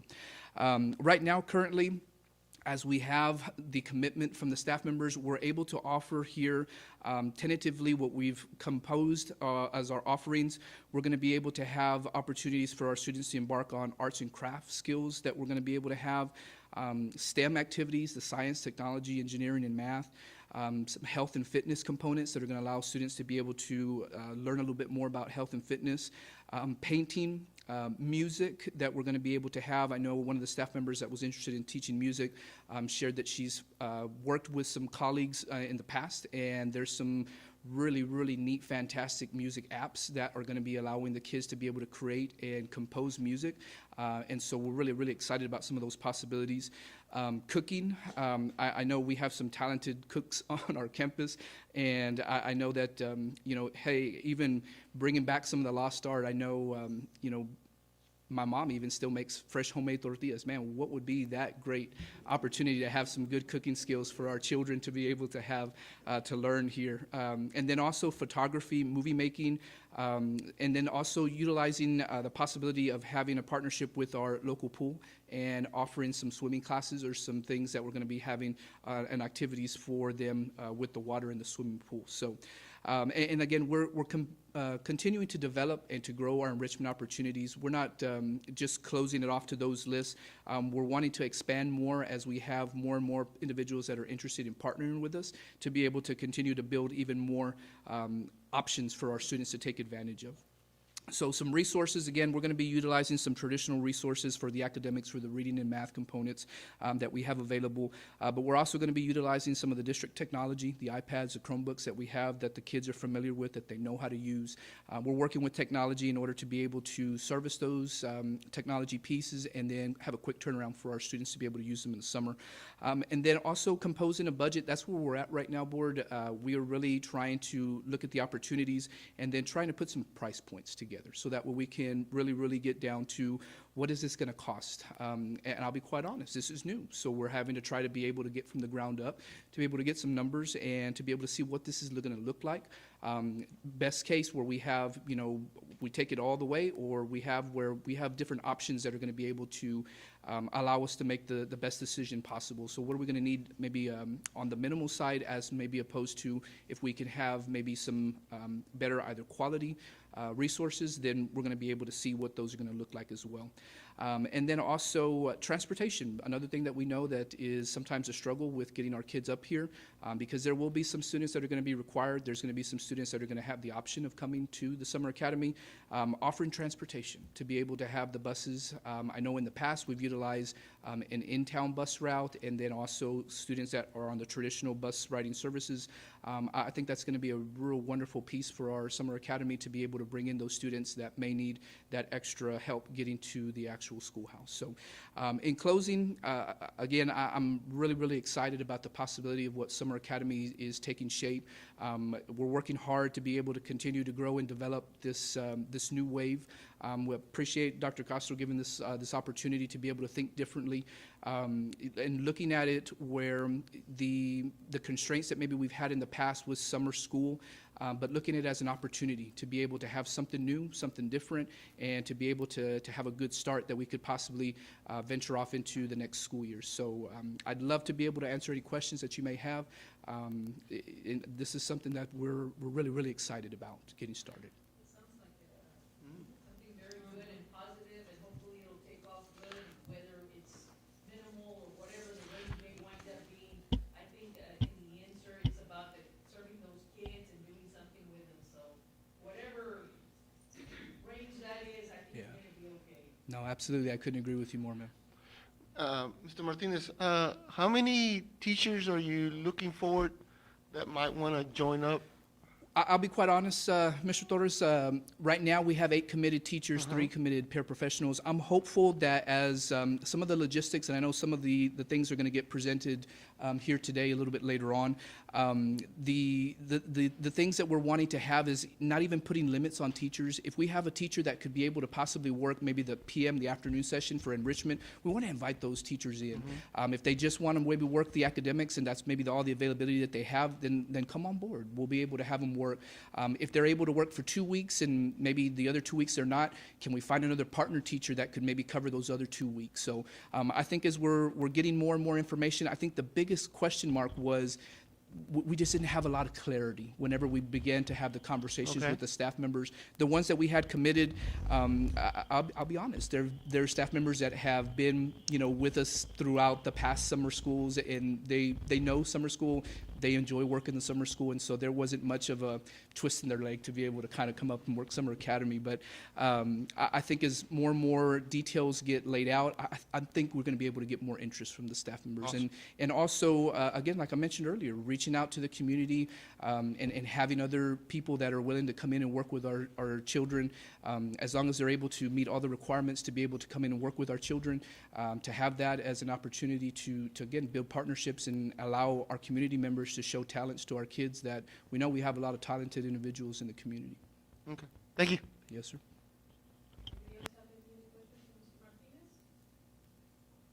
Thank you, Mr. Martinez. Yes, ma'am. As always, a pleasure. Thank you so much. Ms. Harris?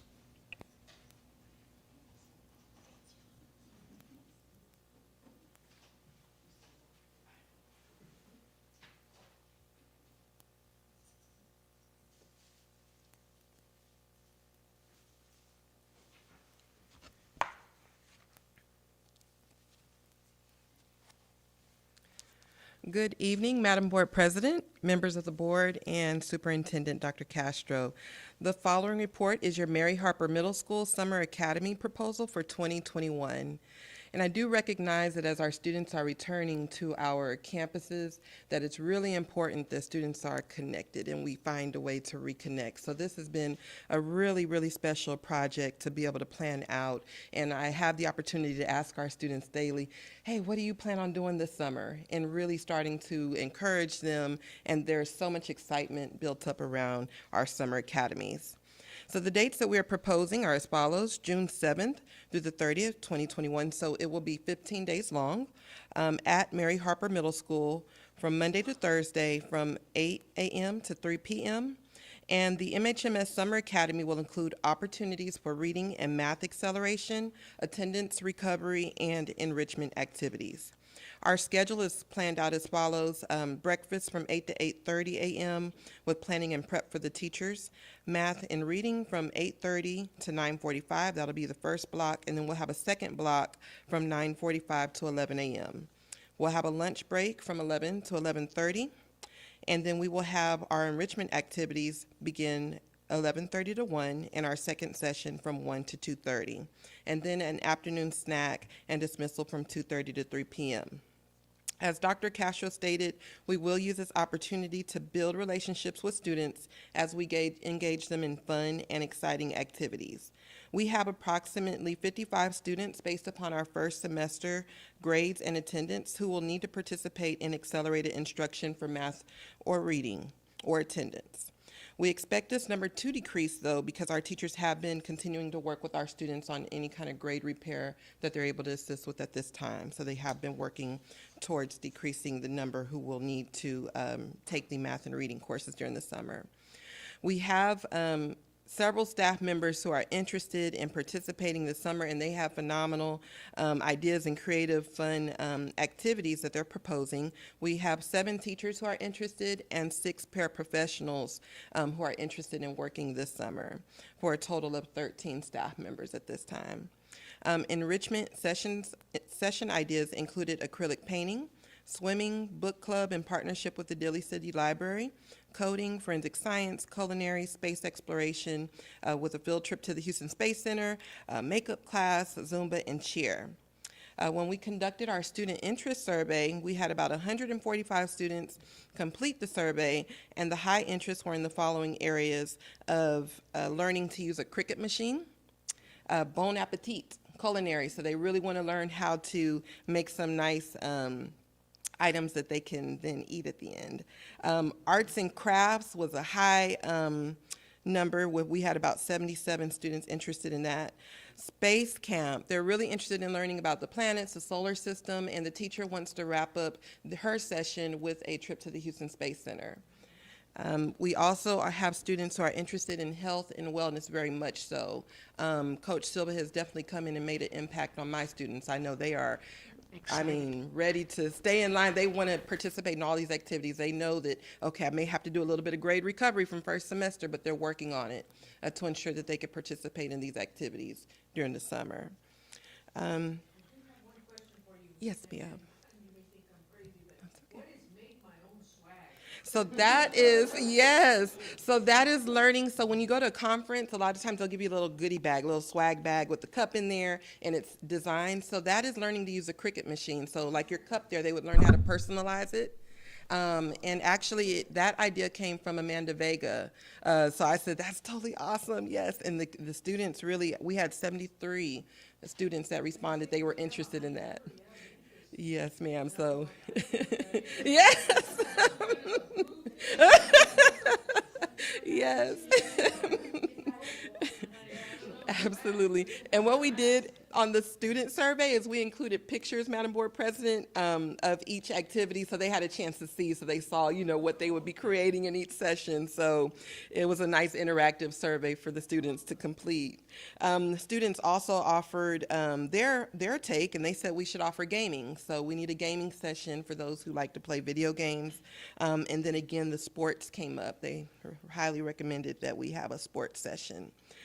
So ultimately, the enrichment activities would allow us to connect with students and on a different level beyond just the core curriculum. It's very important, I think, at this time that we start building those relationships and strengthening them as we move into the fall, because I'm already asking them, what are you going to participate in next school year? How are you connected to Mary Harper Middle School? Are you going to be an athlete? You know, are you going to be in band?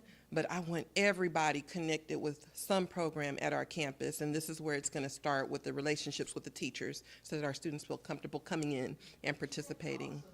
Yes, ma'am. We've had such a, year with COVID, the past year, these kids have really not had any kind of social activities going on, so that's great that you guys are trying to implement that, and also based on what their lives are, what Yeah. their interests are, so that's awesome. Yeah. Yes, I'm ma'am. surprised gaming had such a low interest. Yes, well, so at the bottom there, that's actually, the staff didn't come up with that session, so that's where students are saying that's one that we want. We want an option on our schedule for gaming, so. Yes.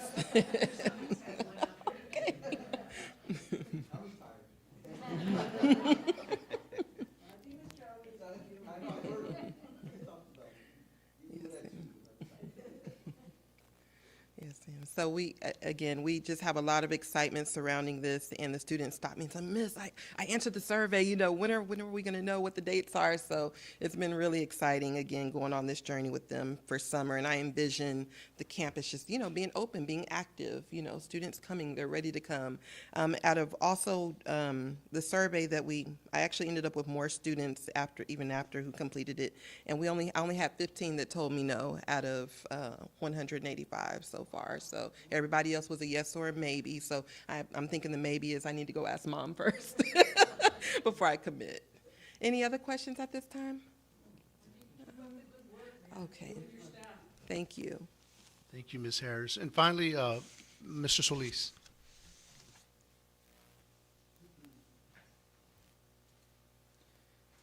Good evening, Madam President, school board members, Dr. Castro.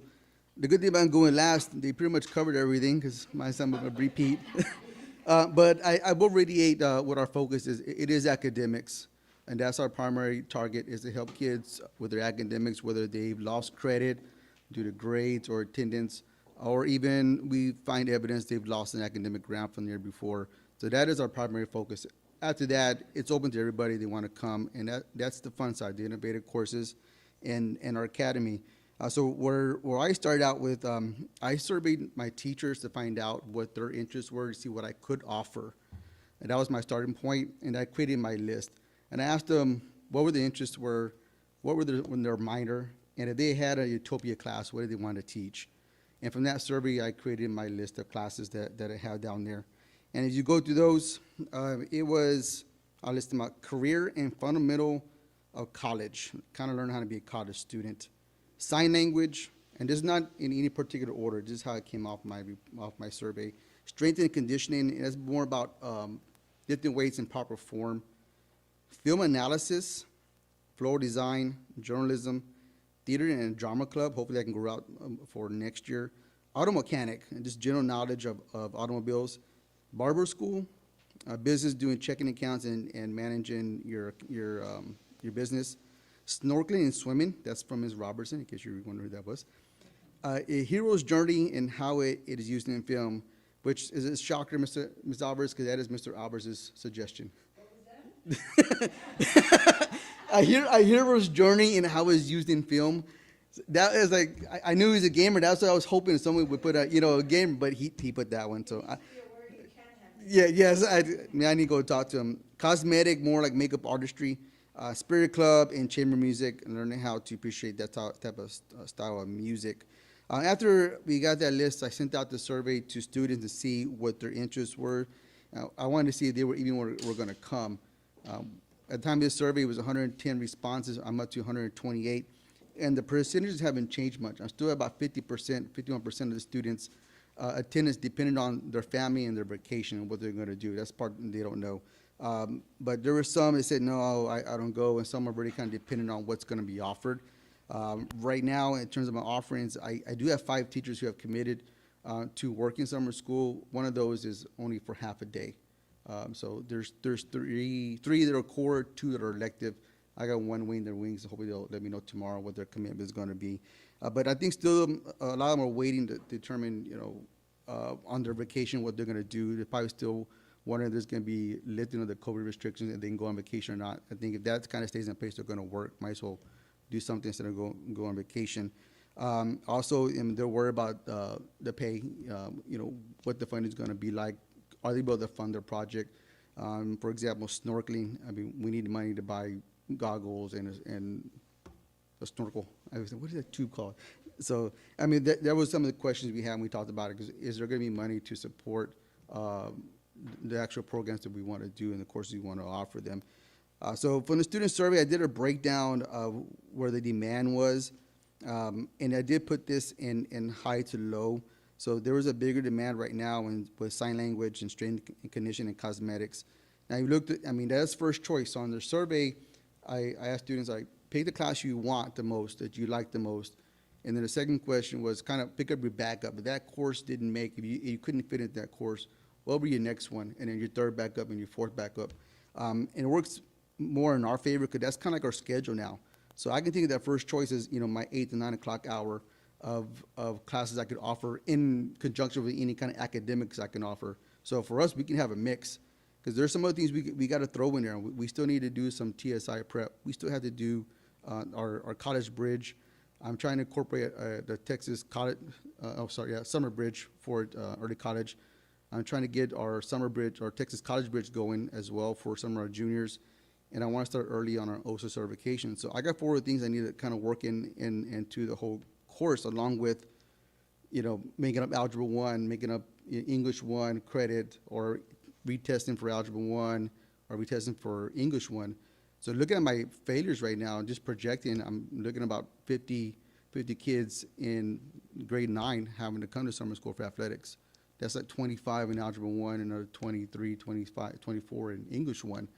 And it kind of, I see the same thing in sophomores, but it trickles out into the juniors. So, I mean, we're going to have a big demand on academics. Of course, we still have 5 weeks, 6 weeks of grading period to go. The goal is those kids, start bringing their grades up, start working with the teachers, and they regain their credit. Only based off the 4th and 5th 6 weeks average. I'm still missing the 6 week average. And when we look at their numbers on their averages on the 4th and 5th, most of them are in the mid-60s, so they're recoverable, off the 6 weeks, but they still got to do some work, and there's still time to bring those grades up. So I'm hoping those numbers will decrease, and of course, if that happens, that does allow us to have more of the enrichment style classes, more of the fun stuff that the kids want to do. But if those are the numbers, and that's what we have, and they have to come, they'll be required to do their academics. And once they complete their academics, then they can go enjoy some of this fun stuff as well, because they'll be here a longer day, and we'll have some of those classes spread out. So it's just not all a punishment, but we'll hold them accountable for doing their academics first before they do any kind of enrichment, kind of fun stuff. Okay. So on my next test right now is really trying to piece this big puzzle together with the teachers, trying to find exactly how many teachers are going to be committed to this with their offerings, finding a teacher, hey, when you want to change your offerings and do gaming. And if there's offerings that are changing, I'll redo my survey. I got new course offerings. Go and select what you want. So it's kind of like, now they're going to college. You have all these classes you can pick from. They can pick it and make up their own schedule. So it gives them that choice and that autonomy a little bit. For those, especially for the kids who are passing, they have that choice, which is really good. And then of course, once I get all that, it's coming down to numbers. How many teachers do I have? What is the budget? How much are we going to be paying? How much are going to budget out for that? How much supplies am I going to need? For some of these innovative courses, we don't have these supplies, so we're going to have to figure out how much we're going to need and kind of budget for that. So those are my next steps. That's where we're headed right now. Do you have any questions for me? Do you have someone to teach the, first 6, 8 things I see on your list? This is every teacher, 15 teachers submitted a response. I have 23. Okay, so like with auto mechanic, the barber school, you have some? Yeah, there's a person who offered that, and the barber is actually a new hire, Mr. Rodriguez. Yeah, he put himself through college cutting hair. He did it in high school, so that's his interest, that's his passion. And that's how I worded in the survey. What is your passion about? What is it you want to do? Some of these can actually lead to CTE? Yes. It's for class for the next year or the year Yes, after. I sir. mean, Yes, especially sir. like the mechanics or the barber shops. I mean, that's something that I think would The be co- with great. the 'cause cosmetology. I think we're really gone. And you had it one time, I don't know why it went away. And I heard it was, pretty good involvement, but it kind of, I don't know what caused it to go away.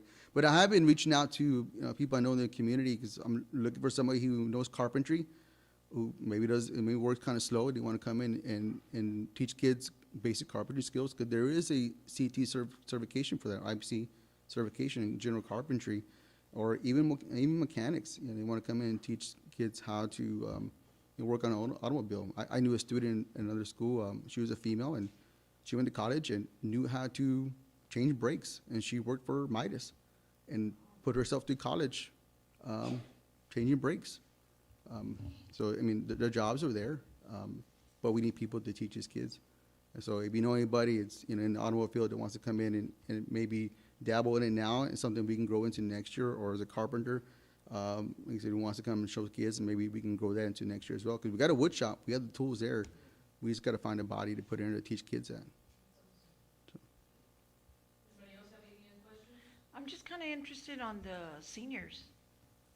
What part? Graduation, is it the same, are we at We're- the same? Right now, it's either option A, which is the option we did last year with all the social distancing and everything like that, or B, the traditional graduation we've always had. It's all gonna be dependent on TEA and their restrictions on what we can have in the facility. Both plans are there. I'm just watching and waiting to see what they say. Right now, we're pretty much how we were last year. The only thing I can do is bump up the number of family members on the track up to 3. And we'll go up to 7 in the stands. Last year was 5. So looking at the participation rate in the stands, we did have space up there, and we have less seniors this year than we do last year. So I can go up to 7 in the stands and 3 on the track. We're still gonna do the same type of procession coming in up the middle. Same type of ceremony at the handing of the diplomas. I'll break down a group for each person to hand diplomas to, and y'all can arm wrestle on the groups and which you want to switch. But even pre-COVID, I think 2 has always been the number down on the It was on the track. yes. So, I mean, We're able to get some extra chairs up on the rental company, and we have some in a classroom that we can pull out there to accommodate the extra person. So And are we looking, all seniors graduating? right now, we have 4 that we're polling, and well, actually, we're polling 6, but 4 we're really worried about. We were at 3, but this 4th one is slipping and not keeping up with his grades. So we pull them every day during activity period, and we have 4 individuals, 4 teachers that work with them: Ms. Velasquez, Ms. Madeline, Ms. Solis, and Ms. Starnes. So they go get their lunch, they sit in the library, and they work on their homework and to stay caught up, bring the grade up. We're doing a credit recovery program with them, because these kids don't respond to online programs, so we're not using Edgenuity. So we're doing our own credit recovery with paper packets, and they're working that way and completing their work that way. The problem we're having is we're making up work from the 4 6 weeks and the 5th 6 weeks, but then they fill something on the 6 weeks. So we're kind of spinning our wheels with them. We keep pushing them, but I mean, we're not going to give up until they all get there. That's our goal, is to get them all there. Thank you. Right. Thank you. Thank you, Mr. and Solis. Dr. Calter, about summer school, how are we looking on transportation as far as, I think part of the big problem that I could see, from in the past having kids, would be to and from for summer school. Yeah, we're planning for full-scale transportation, even in town for summer. 3 location pickup or more street by street? I mean, have you thought about it yet? No, got to get with Raul and Esmeralda, but depending on the numbers, the easier the better. So as we break out the details, we'll prize you on that, and then we really need to know, let parents and everyone know in May. So we want to kind of give you a draft of where we are, but that's a great point. We want to make it as convenient as possible, and I think it'll be largely depending on how many students.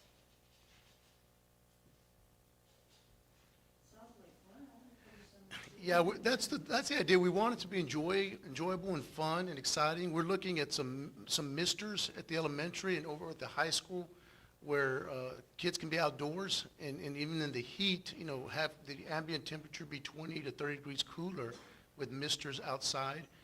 I did submit 2 days for the city to allow us to have the pool for 2 days for just our kids. Unfortunately, in meeting with the mayor and city manager, the pool will not be open this summer. They are going to be doing renovations, so unfortunately, snorkeling and swimming are off for this summer, as they think there's some safety items they have to address. A couple of just items real quick. We will be inviting and encouraging parents to sign a COVID test opportunity. What does that mean? If a student has any symptoms, just to allow us to test them. And so we're going to have plenty of kits left for this summer, for Summer Academy. But we'll be adding that piece as well. So we're excited about being excited for teachers and students, and the principals and the staff has done a lot of heavy lifting to really do something different. And we don't want to return to normal. We want to return to better, and that's our goal moving forward. Moving on, we have our accountability update. Yes, ma'am. We have a very brief update for you, just to kind of let you know what will be coming in, as we've already started with STAR testing, what we can look forward to reporting. Mrs. Carroll? And principals, before she begins, feel free to stay. I know we've hit the 9 o'clock hour, and you have school in the morning. Feel free to depart as well. Thank you for being here, guys. Madam President, members of the board, and Dr. Castro. You have, I think in your packet, there's a 2021 academic accountability reporting. It's a one-pager that was put out by the state. The main thing I guess we want you to know about accountability this upcoming year is all campuses and districts will be labeled not rated, declared a state of disaster. TEA will process and report all available data to districts and to the public. So basically, none of the school districts across the state will be rated. Now, if you look on the bottom right-hand side of your one-pager there, it says available for 2021. There will be, you know, this is why it's going to be so important for all of our students at those tested grade levels to take the assessment, is because we will get student achievement raw STAR data, we will get college, career, and military readiness data, and the graduation rate, which is very important. We'll also get school progress, relative performance, raw STAR, and college, career, military ready component scores, as well as district and campus economically disadvantaged percentage. We'll get closing the gaps outcomes for student groups in relation to meeting the targets and component raw scores. And then lastly, we'll get the campus comparison group. So again, they compare us to 39, each campus is compared to 39 other campuses that have similar eco-disc percentages. And so we will continue to get that rating. So that's why it's going to be so, again, very important this year for all of our students to test. And so basically, that's just a broad overview, a quick, broad overview. Do y'all have any questions about our upcoming accountability? No? All right. Thank you. Next, we have our district updates, COVID-19 and daily cares. Yes, ma'am. Madam President, members of the board, this may be the most brief report you'll hear from me all year. Just have a few very quick bullets. With COVID-19, unfortunately, our students that are 16 and older, when we did the second dosage, South Texas Rural Health Services ran out. As soon as more doses become available, we will then go back and invite our 16, 17, 18, and 19-year-olds to vaccinate with South Texas Rural Health Services. We are, however, up from 52% of our employees vaccinated to 67% vaccinated. We have had only one positive case of COVID in the month of April, and we also currently have 760 kits available for continued testing. and if we can place another order, just to have additional available for Summer Academy. Under Dilly Cares, super thankful to Matthew Aguilar, who has launched our Dilly Cares website and Google Drive to store and share our information. So just wanted to give you those very brief bullets on Dilly Cares and COVID-19.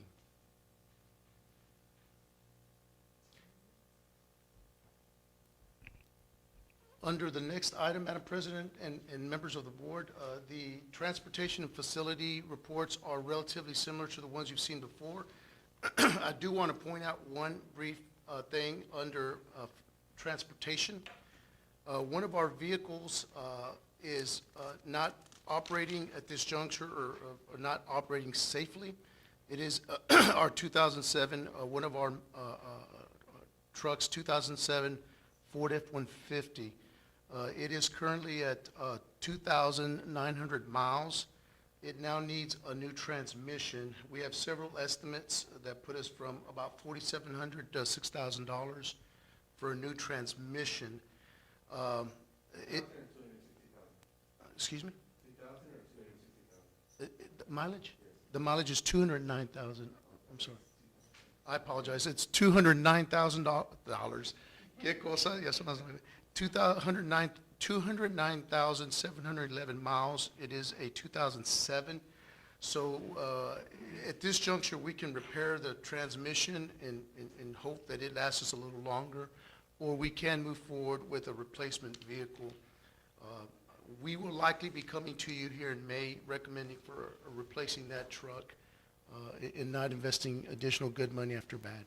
So that's not here for this one, but just wanted to give you an update under transportation for your consideration next month. Was there an incident on one of the buses?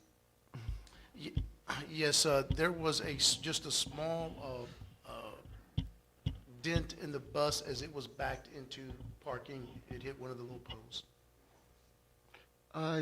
Dr. Castro, the other day I went by, or I didn't go by there, but I passed by there, the repair shop in front of the Dairy Queen, and I saw 4 of our school buses there. There was 2 outside, 1 inside, two outside in the parking lot, and 2 inside the building.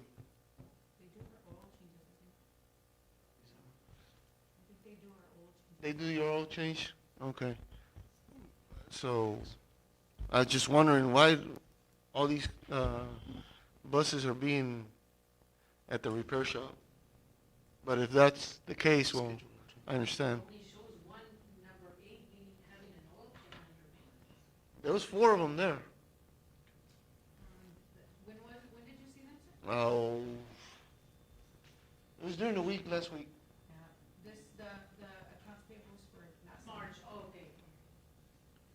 Okay. Thanks, as well. We can look into that, but Yeah, it's like. yeah, I just wondered why we haven't. Anything else? If not, we're moving on to our consent agenda, all in your board packet. You have your previous minutes, budget reports, monthly investment, tax collection, bills for payment, and fundraisers. Anybody have any questions?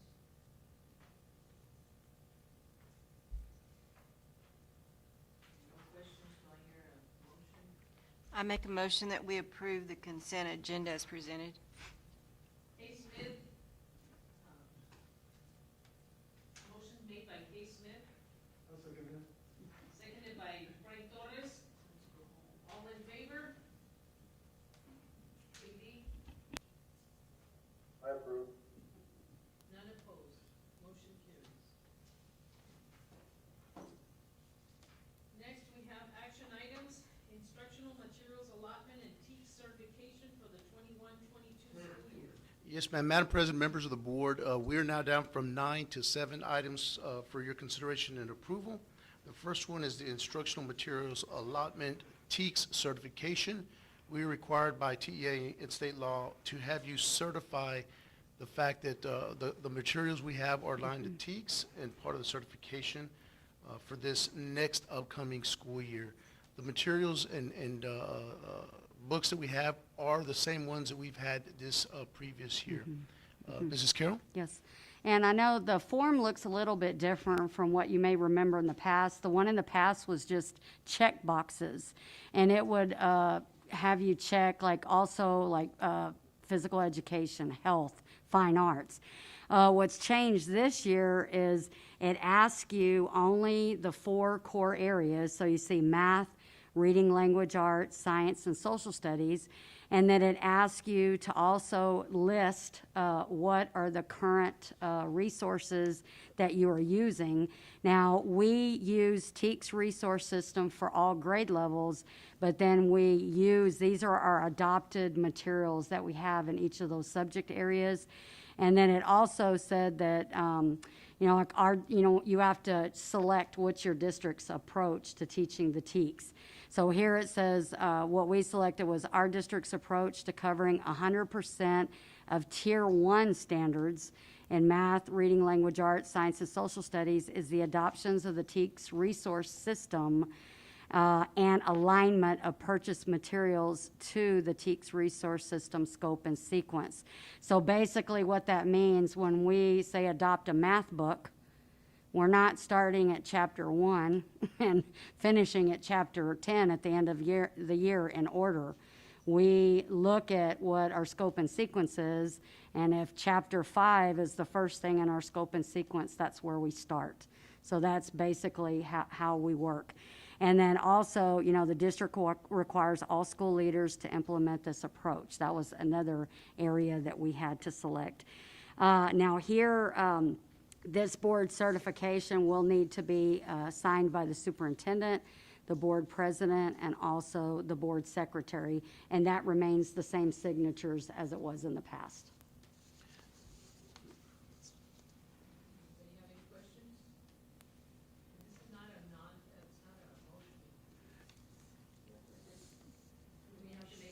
Yeah. I believe we do, so if certification, we could have a motion to recommend certification of the instructional materials allotment and TEKS certification as presented.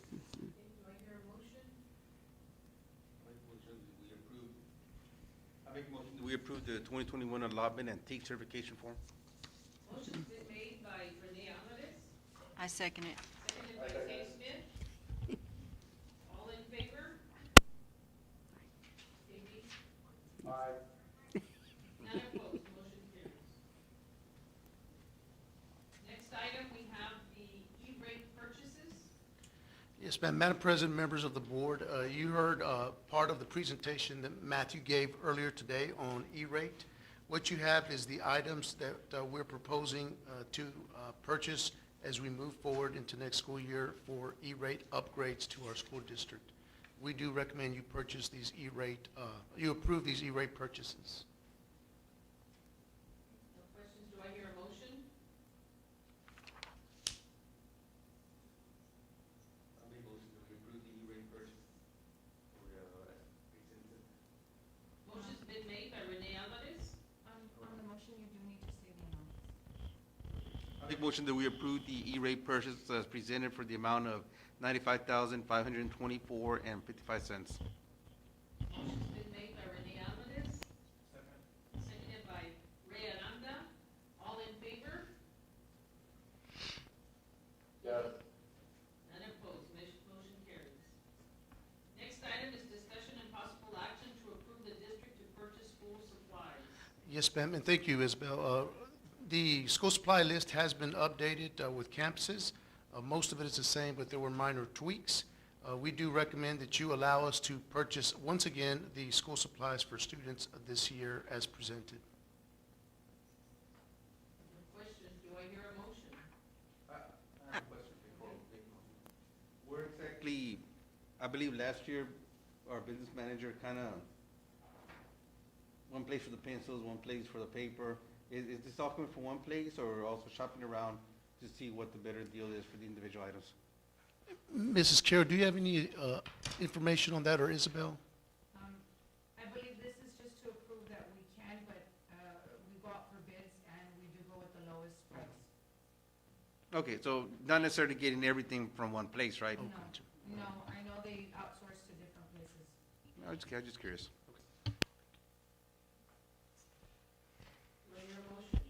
I make a motion that we approve the district to purchase the school supplies as presented. I'll second that. Motion been made by Kay Smith, seconded by Frank Torres. All in favor? Dee? Yes. None opposed. Motion carries.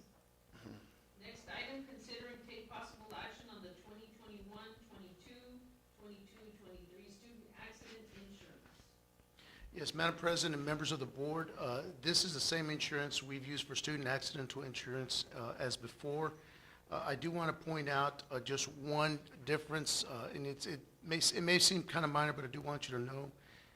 In the actual insurance coverage, everything is the same as last year, with the exception of dental services. So towards the bottom of the third page, you see dental services, 100% coverage, up to $250 per tooth. That has been reduced. Previously, it was $300 per tooth, but as insurance companies often do, they either raise the prices or drop the coverage. But for this year, that's the only appreciable difference. I did want to make you aware of that small difference. Other than that, the coverage is exactly as it was last year. We do recommend that you approve us moving forward with student accidental risk insurance. Anybody have any questions? If not, do I hear a motion? Is this the one that we use for athletes? No. Yes, ma'am. Can we make sure that our AD really stresses giving information on parents on this insurance? Because we've had several problems where the parents thought that we would pay everything, or depending on the network, or just ask him to make sure when he does his meetings, maybe at the beginning of the year, that they're very aware and explain to the parents exactly how it is. We absolutely will. Thank you. Thank you, sir. This is one that the basic provide, the parents also have the option to purchase the additional coverage, right? Supplemental. Yes, ma'am. Yes, sir. Any other questions? If not, do I hear a motion?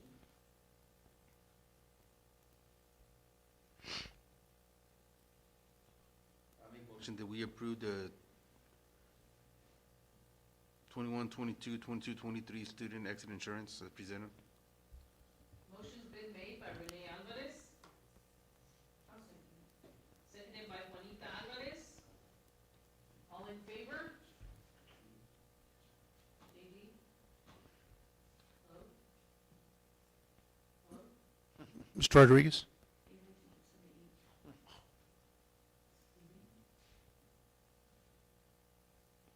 Abstain. Dee?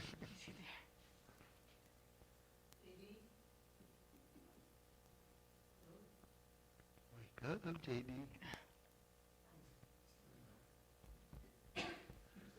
Abstain. All in favor except Mr.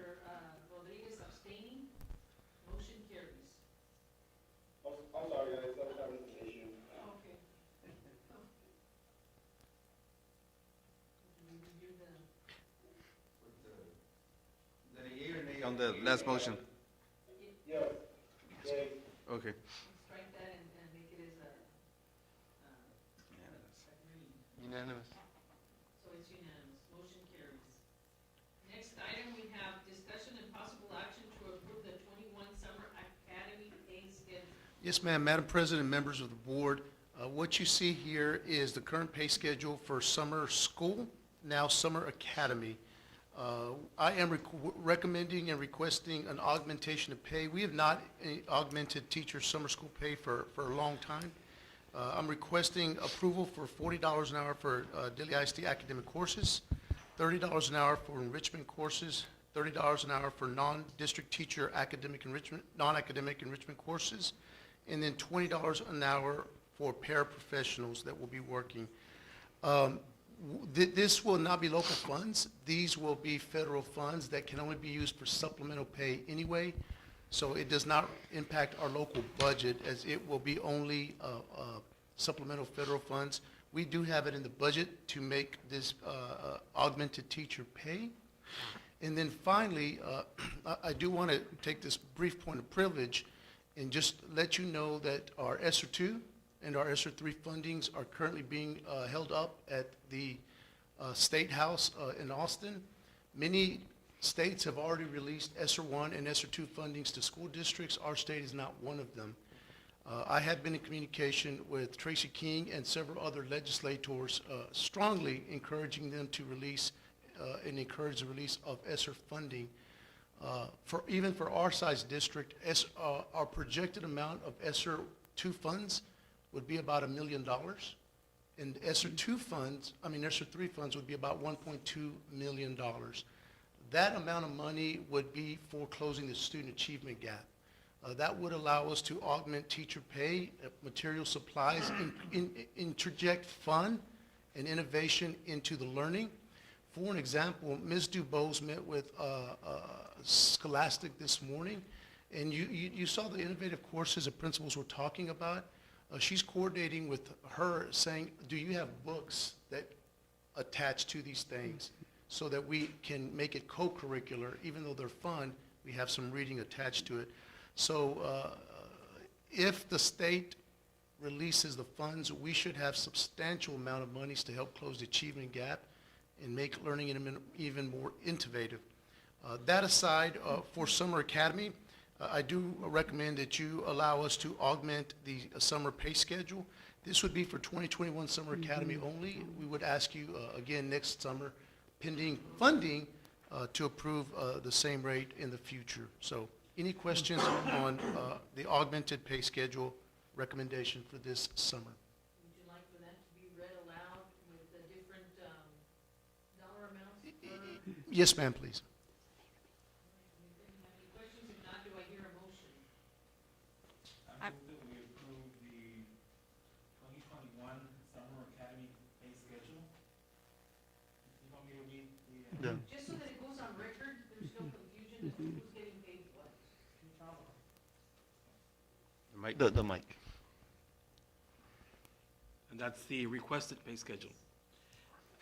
As per my motion, the requested pay schedule is as follows: $40 per hour for Dilley ISD teachers of academic courses, $30 per hour for Dilley ISD teachers of enrichment courses, $30 per hour for non-Dilley ISD teachers of academic or enrichment courses, and $20 per hour for Dilley ISD paraprofessionals.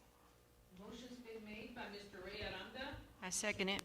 Should we go ahead and footnote the bottom that the pay schedule request is for 2021 Summer Academy only? Then it be specified? Ray, would you like? He said, I'd like to amend my motion. The pay schedule requested is for the 2021 Summer Academy only. The current pay schedule will remain in effect for all other programs offered before, after school, Saturday schools, or other summer programs. Motion's been made by Mr. Ray Aranda. Second that? I s- Oh, go ahead, Kay. I believe Kay had already done that. Seconded Second. by Kay Smith. All in favor? Aye. None opposed. Motion carries. Hey, real quick, Matthew, I'm gonna call in on my phone. I have to go down, so I'm gonna log in with my phone. Sounds good, sir. You're good to go. Next item, we have discuss and approve Frio County, City of Dilley, and Dilley ISD joint meeting. Madam President, members of the board, what I'm asking tonight is your authorization to call a special called invitational joint meeting sometime in June. What I'd like to do is invite Judge Luna and the county commissioners, city mayor, our mayor and city council members, and our board president and board into a joint meeting to discuss some of our collaborative opportunities. For an example, right now under Dilley Cares, we do have Matthew Aguilar, myself, Jose Aranda, Juan Estrada, city manager, Chief Homer Delgado, and Commissioner Jose Asuncion. As we continue to discuss some of collaborative projects with our collective boards and councils, It seems like there are other potential opportunities that might be of interest to all of us, such as the one we discussed earlier with mental health counseling, not criminalizing young people, and looking at resources at the county, city, and school district level and beyond, so that we're on the same page with our values for our community, and sort of join forces where there might be opportunities. We would invite the city council, we would invite the county commission, the city council, and this body corporate, our school board, to list items of discussion. It would not be for action items, it would just be for items of discussion that would be of interest to all of us.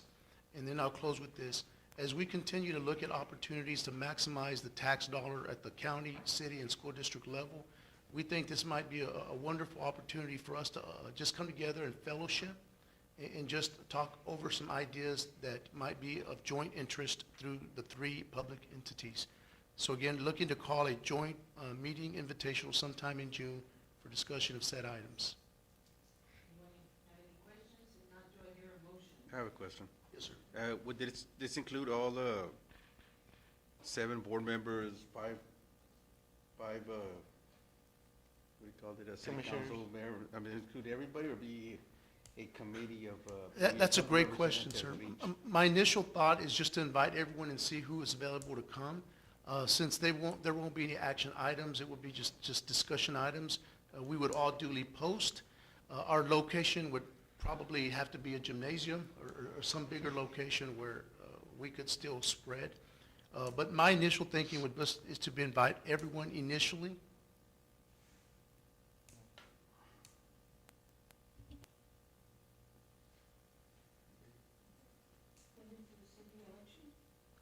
It's in May.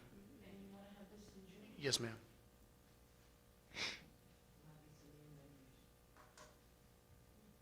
I hear a motion?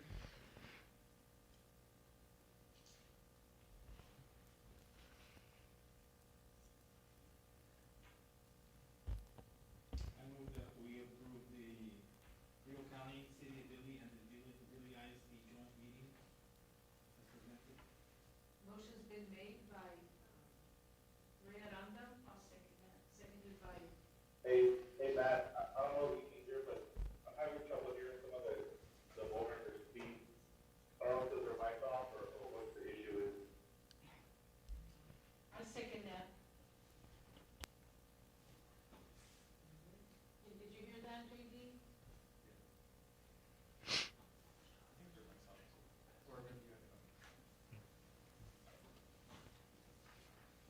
Second, motion was seconded by Juanita Alvarez. Were you able to capture that? Mr. Aranda made the motion. I can't hear you guys.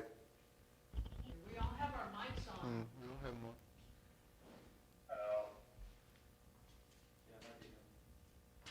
The motion was made by Ray Aranda, seconded by Juanita Alvarez. Yes, that'd be nice to have a I thought she was gonna leave. All in favor? Aye. Sir? Hello? JD, are you there? Dr. Costa can hear, we're doing a year, go far away. What's the question? The motion was made by Ray Aranda, seconded by Juanita. All in favor? Aye. Yes. Yes. None opposed, motion carries. Next item, we have the health insurance and benefits and DOI request. Yes, ma'am. Madam President, members of the board, you do have a memo issued by our attorney, Winnie Dominguez, with Wash Gallegos. When meeting with the DOI last week, the DOI did have some questions regarding, oh, I'm so sorry, we hadn't gotten the way through. We did have some questions from the DOI committee. Initially, they did express their sincere gratitude to you as a body corporate for looking out for their best interest, for the opportunities to save money in health insurance. There were some questions that they asked that I definitely could not answer. When I'm speaking to Ms. Dominguez and a couple other individuals, no one really had a clear answer. The questions they had were around, if we go out for RFP, is it possible that we could actually wind up paying more? Because we will have to give notice, termination of notice to intent with our current coverage and then move forward. So when I talked to Winnie, she said it's definitely a possibility that that our coverage for employees could actually be more than less. Health coverage does not get cheaper, it gets more expensive over time. The request tonight is, what we wanted to do is move forward in May and June with an RFP and give intent notice to terminate. But what we're asking for you today is to give us a little more time to research and see what are the possibilities of actually harming our employees with more expensive coverage. Winnie could not give you any answers, but she said it's definitely a possibility. It could wind up being more expensive. So again, just asking your approval for just additional time other than the initial timeline for May and June to go out for RFP. Now, this is only on the healthcare, right? It would. Could we still go out on the other supplementals, cafeteria plan? Great question. It would be for both. I did ask Ms. Dominguez about that, and she said she could be available by phone if you wanted to speak to her directly, but it would be for both because there's a possibility on both. Less on the supplemental than the healthcare. The healthcare is where there's a bigger chance, but the supplemental would be less likely. Here's what Winnie said. Because ours are tied together, where the services are provided together. For example, the insurance company that does the supplemental does a lot of other things about training for the whole benefit packet. That actually could wind up being more expensive as well. So the request is for both for this evening. Okay, but TRS, which is through TEA. Correct. Is one, and yet we have, with First Financial for the other one? Yes, sir, correct. How does First Financial tie into TEA's insurance? It's not so much the insurance as they do a lot of the training and support for the whole packet together. So we could, if we went out for just the supplemental, the new people would have to agree to help the training across all the entire platform for medical and supplemental.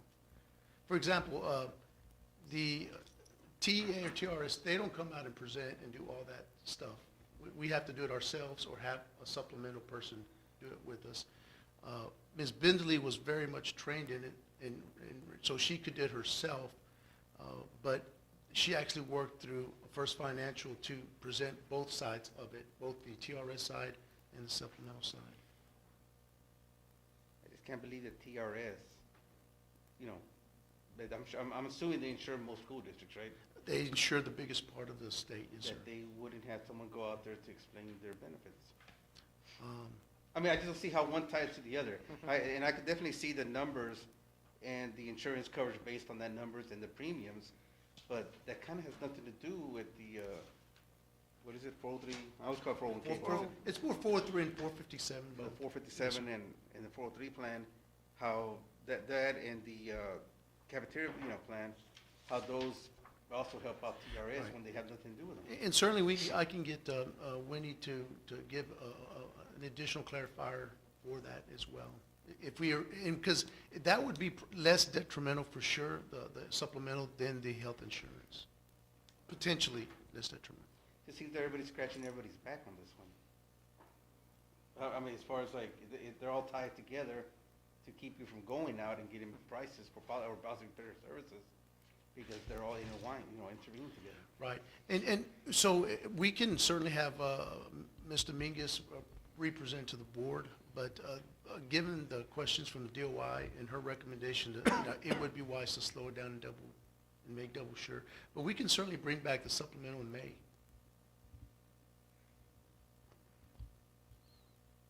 It just seems kind of, we want to be sure that we're explaining everything to the folks so that they understand what the options are, because this is kind of hard to, And that we understand what the options are. Yeah. I'm not really at this point. yeah.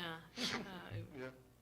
We can, if we can just schedule Winnie for May, if it would help. I'd like to proceed with the supplemental insurances, and if we could put a hold on the healthcare, because I can definitely understand if, let's say the district is split in half, and pretty much the half that stays, if their premiums go up, we're doing them harm. I can see Right, that. right. But I don't see how the supplementals just tie into the healthcare part. I mean, that's, to me, just, I mean, I just don't see why one's dependent on the other to proceed. And they're looking for how much more time on Just both to items? research it, just to research what some options would be, and I'd work with Winnie very quickly to see what options and information we have. But proceeding with supplemental, that's certainly an option. We can move forward and go on an RFP there. Why don't we just hold off and Do it all do it all at one time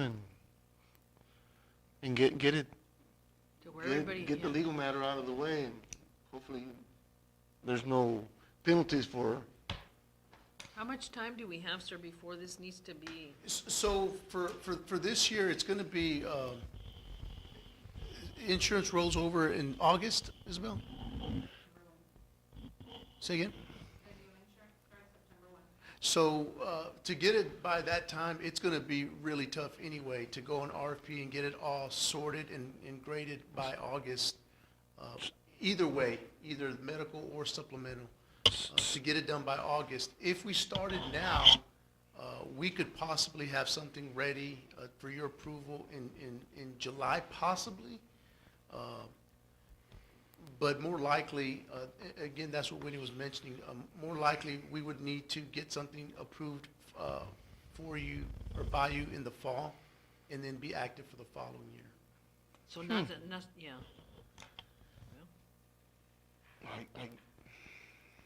I just kind of hate to be pushed into something when we don't know all the ins and outs of this stuff. And it's kind of like what Renee mentioned earlier. I mean, if it's gonna increase the cost for these folks, we don't want to jump into that either. I want to make sure that we're doing the right thing and that we're offering what people really want and feel they can afford. Right, and that's the one piece with, once you give intent, notice of intent to Yeah. terminate, even with the supplementals, things like disability and whatnot, we're locked in. Yeah. We're locked in with what we have. So, are those insurance likely to go down? No. Can someone have a better rate? Absolutely. But until you kind of test the market and see what's out there, I think that's been, I know that was sort of the fear of the DOI is, does the market tell us, should we go ahead and try to test the market, or could we actually be paying more for these insurances? And Winnie believes there's a way we can test the market without fully going to termination and then going to RFP. Well, yeah, but that's what the RFP is for. They'll give you a price and know exactly. We keep going on basically the last couple of years on opinions. Oh, no, I don't think that's any good. I don't think it will. But we've never gotten to the point where we see it in black and white where, hey, we're better off where we're at versus, no, there is competition out there that will get us a better price for the employees. So would we be able to see a comparison of the insurances and what's being offered, and that way we would know? Absolutely, the RFP would give you that. Okay, no, but that's what I'm saying, but I want to be able to see that so that whatever decisions we're making are based on actual information, not, Based on facts, not Yeah, on, not on off of what somebody- someone thinks or past experiences. yeah. I mean, if we're got the best, we're gonna do what we have, we're gonna stay what we have. Right. But I just, to me, it's always competition is, it brings down, it drives the market, and you won't know until you go out there. So, I mean, I think we continue with the process. If we don't make it for this year, well, we don't We'll make it try for next this year. year, yeah. But, Yes. part of the problem in the past was, I told you, I don't like being railroaded into, oh, we don't approve it this month, and there'll be no benefits for the coming year. Yeah, which is exactly what we've been told in the past. So I guess you got one more year. I think we hired, you were hired back in September. That's one of the things I told you, that we don't want to present it with something and saying, we got to do it now, or we won't have it at all. So, I mean, you know, if we got to wait till another year for either us or whoever's here, then let them decide. But let's not, you know, let's not come next April and say we still don't know. Yes. That's, exactly, I think we should go through all the legal, let her check out whatever penalties, if we were to get penalties, and get it all done, and let's, if we can't get it in for this year, let's go for next year. And also, I don't see why, even if we stay with the TRS insurance, I don't see why we have to stay with the other benefits. I mean, because they're not even the same company. No. I don't know why they want to do that. So, there's no motion, there's no for this item. Yeah. Alrighty. And we can move forward as quickly on those supplementals, for sure. Yeah, I mean, if possible, I would like to see them, you know, as soon as possible, if we could make it for the next school year, but if not, then, I mean, the important thing is that our, you know, these school employees continue to have coverage. For sure. Alrighty, so moving on into executive session at 9:50 PM.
will now reconvene back into open session at 10:43 PM. At this time, do I hear a motion?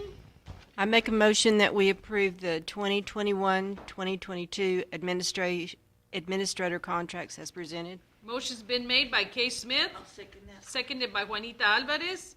All in favor? Aye. None opposed. Motion carries. Next item. I move that we approve the educator contracts for 2021 through 2022 as presented. Motion's been made by Ray Aranda. Second it. Seconded by Frank Torres. All in favor? Aye. None opposed. Motion carries. Do I hear a motion to adjourn? I make a motion that we adjourn. Motion's been made by Kay Smith. I second that. Seconded by Juanita Alvarez. All in favor?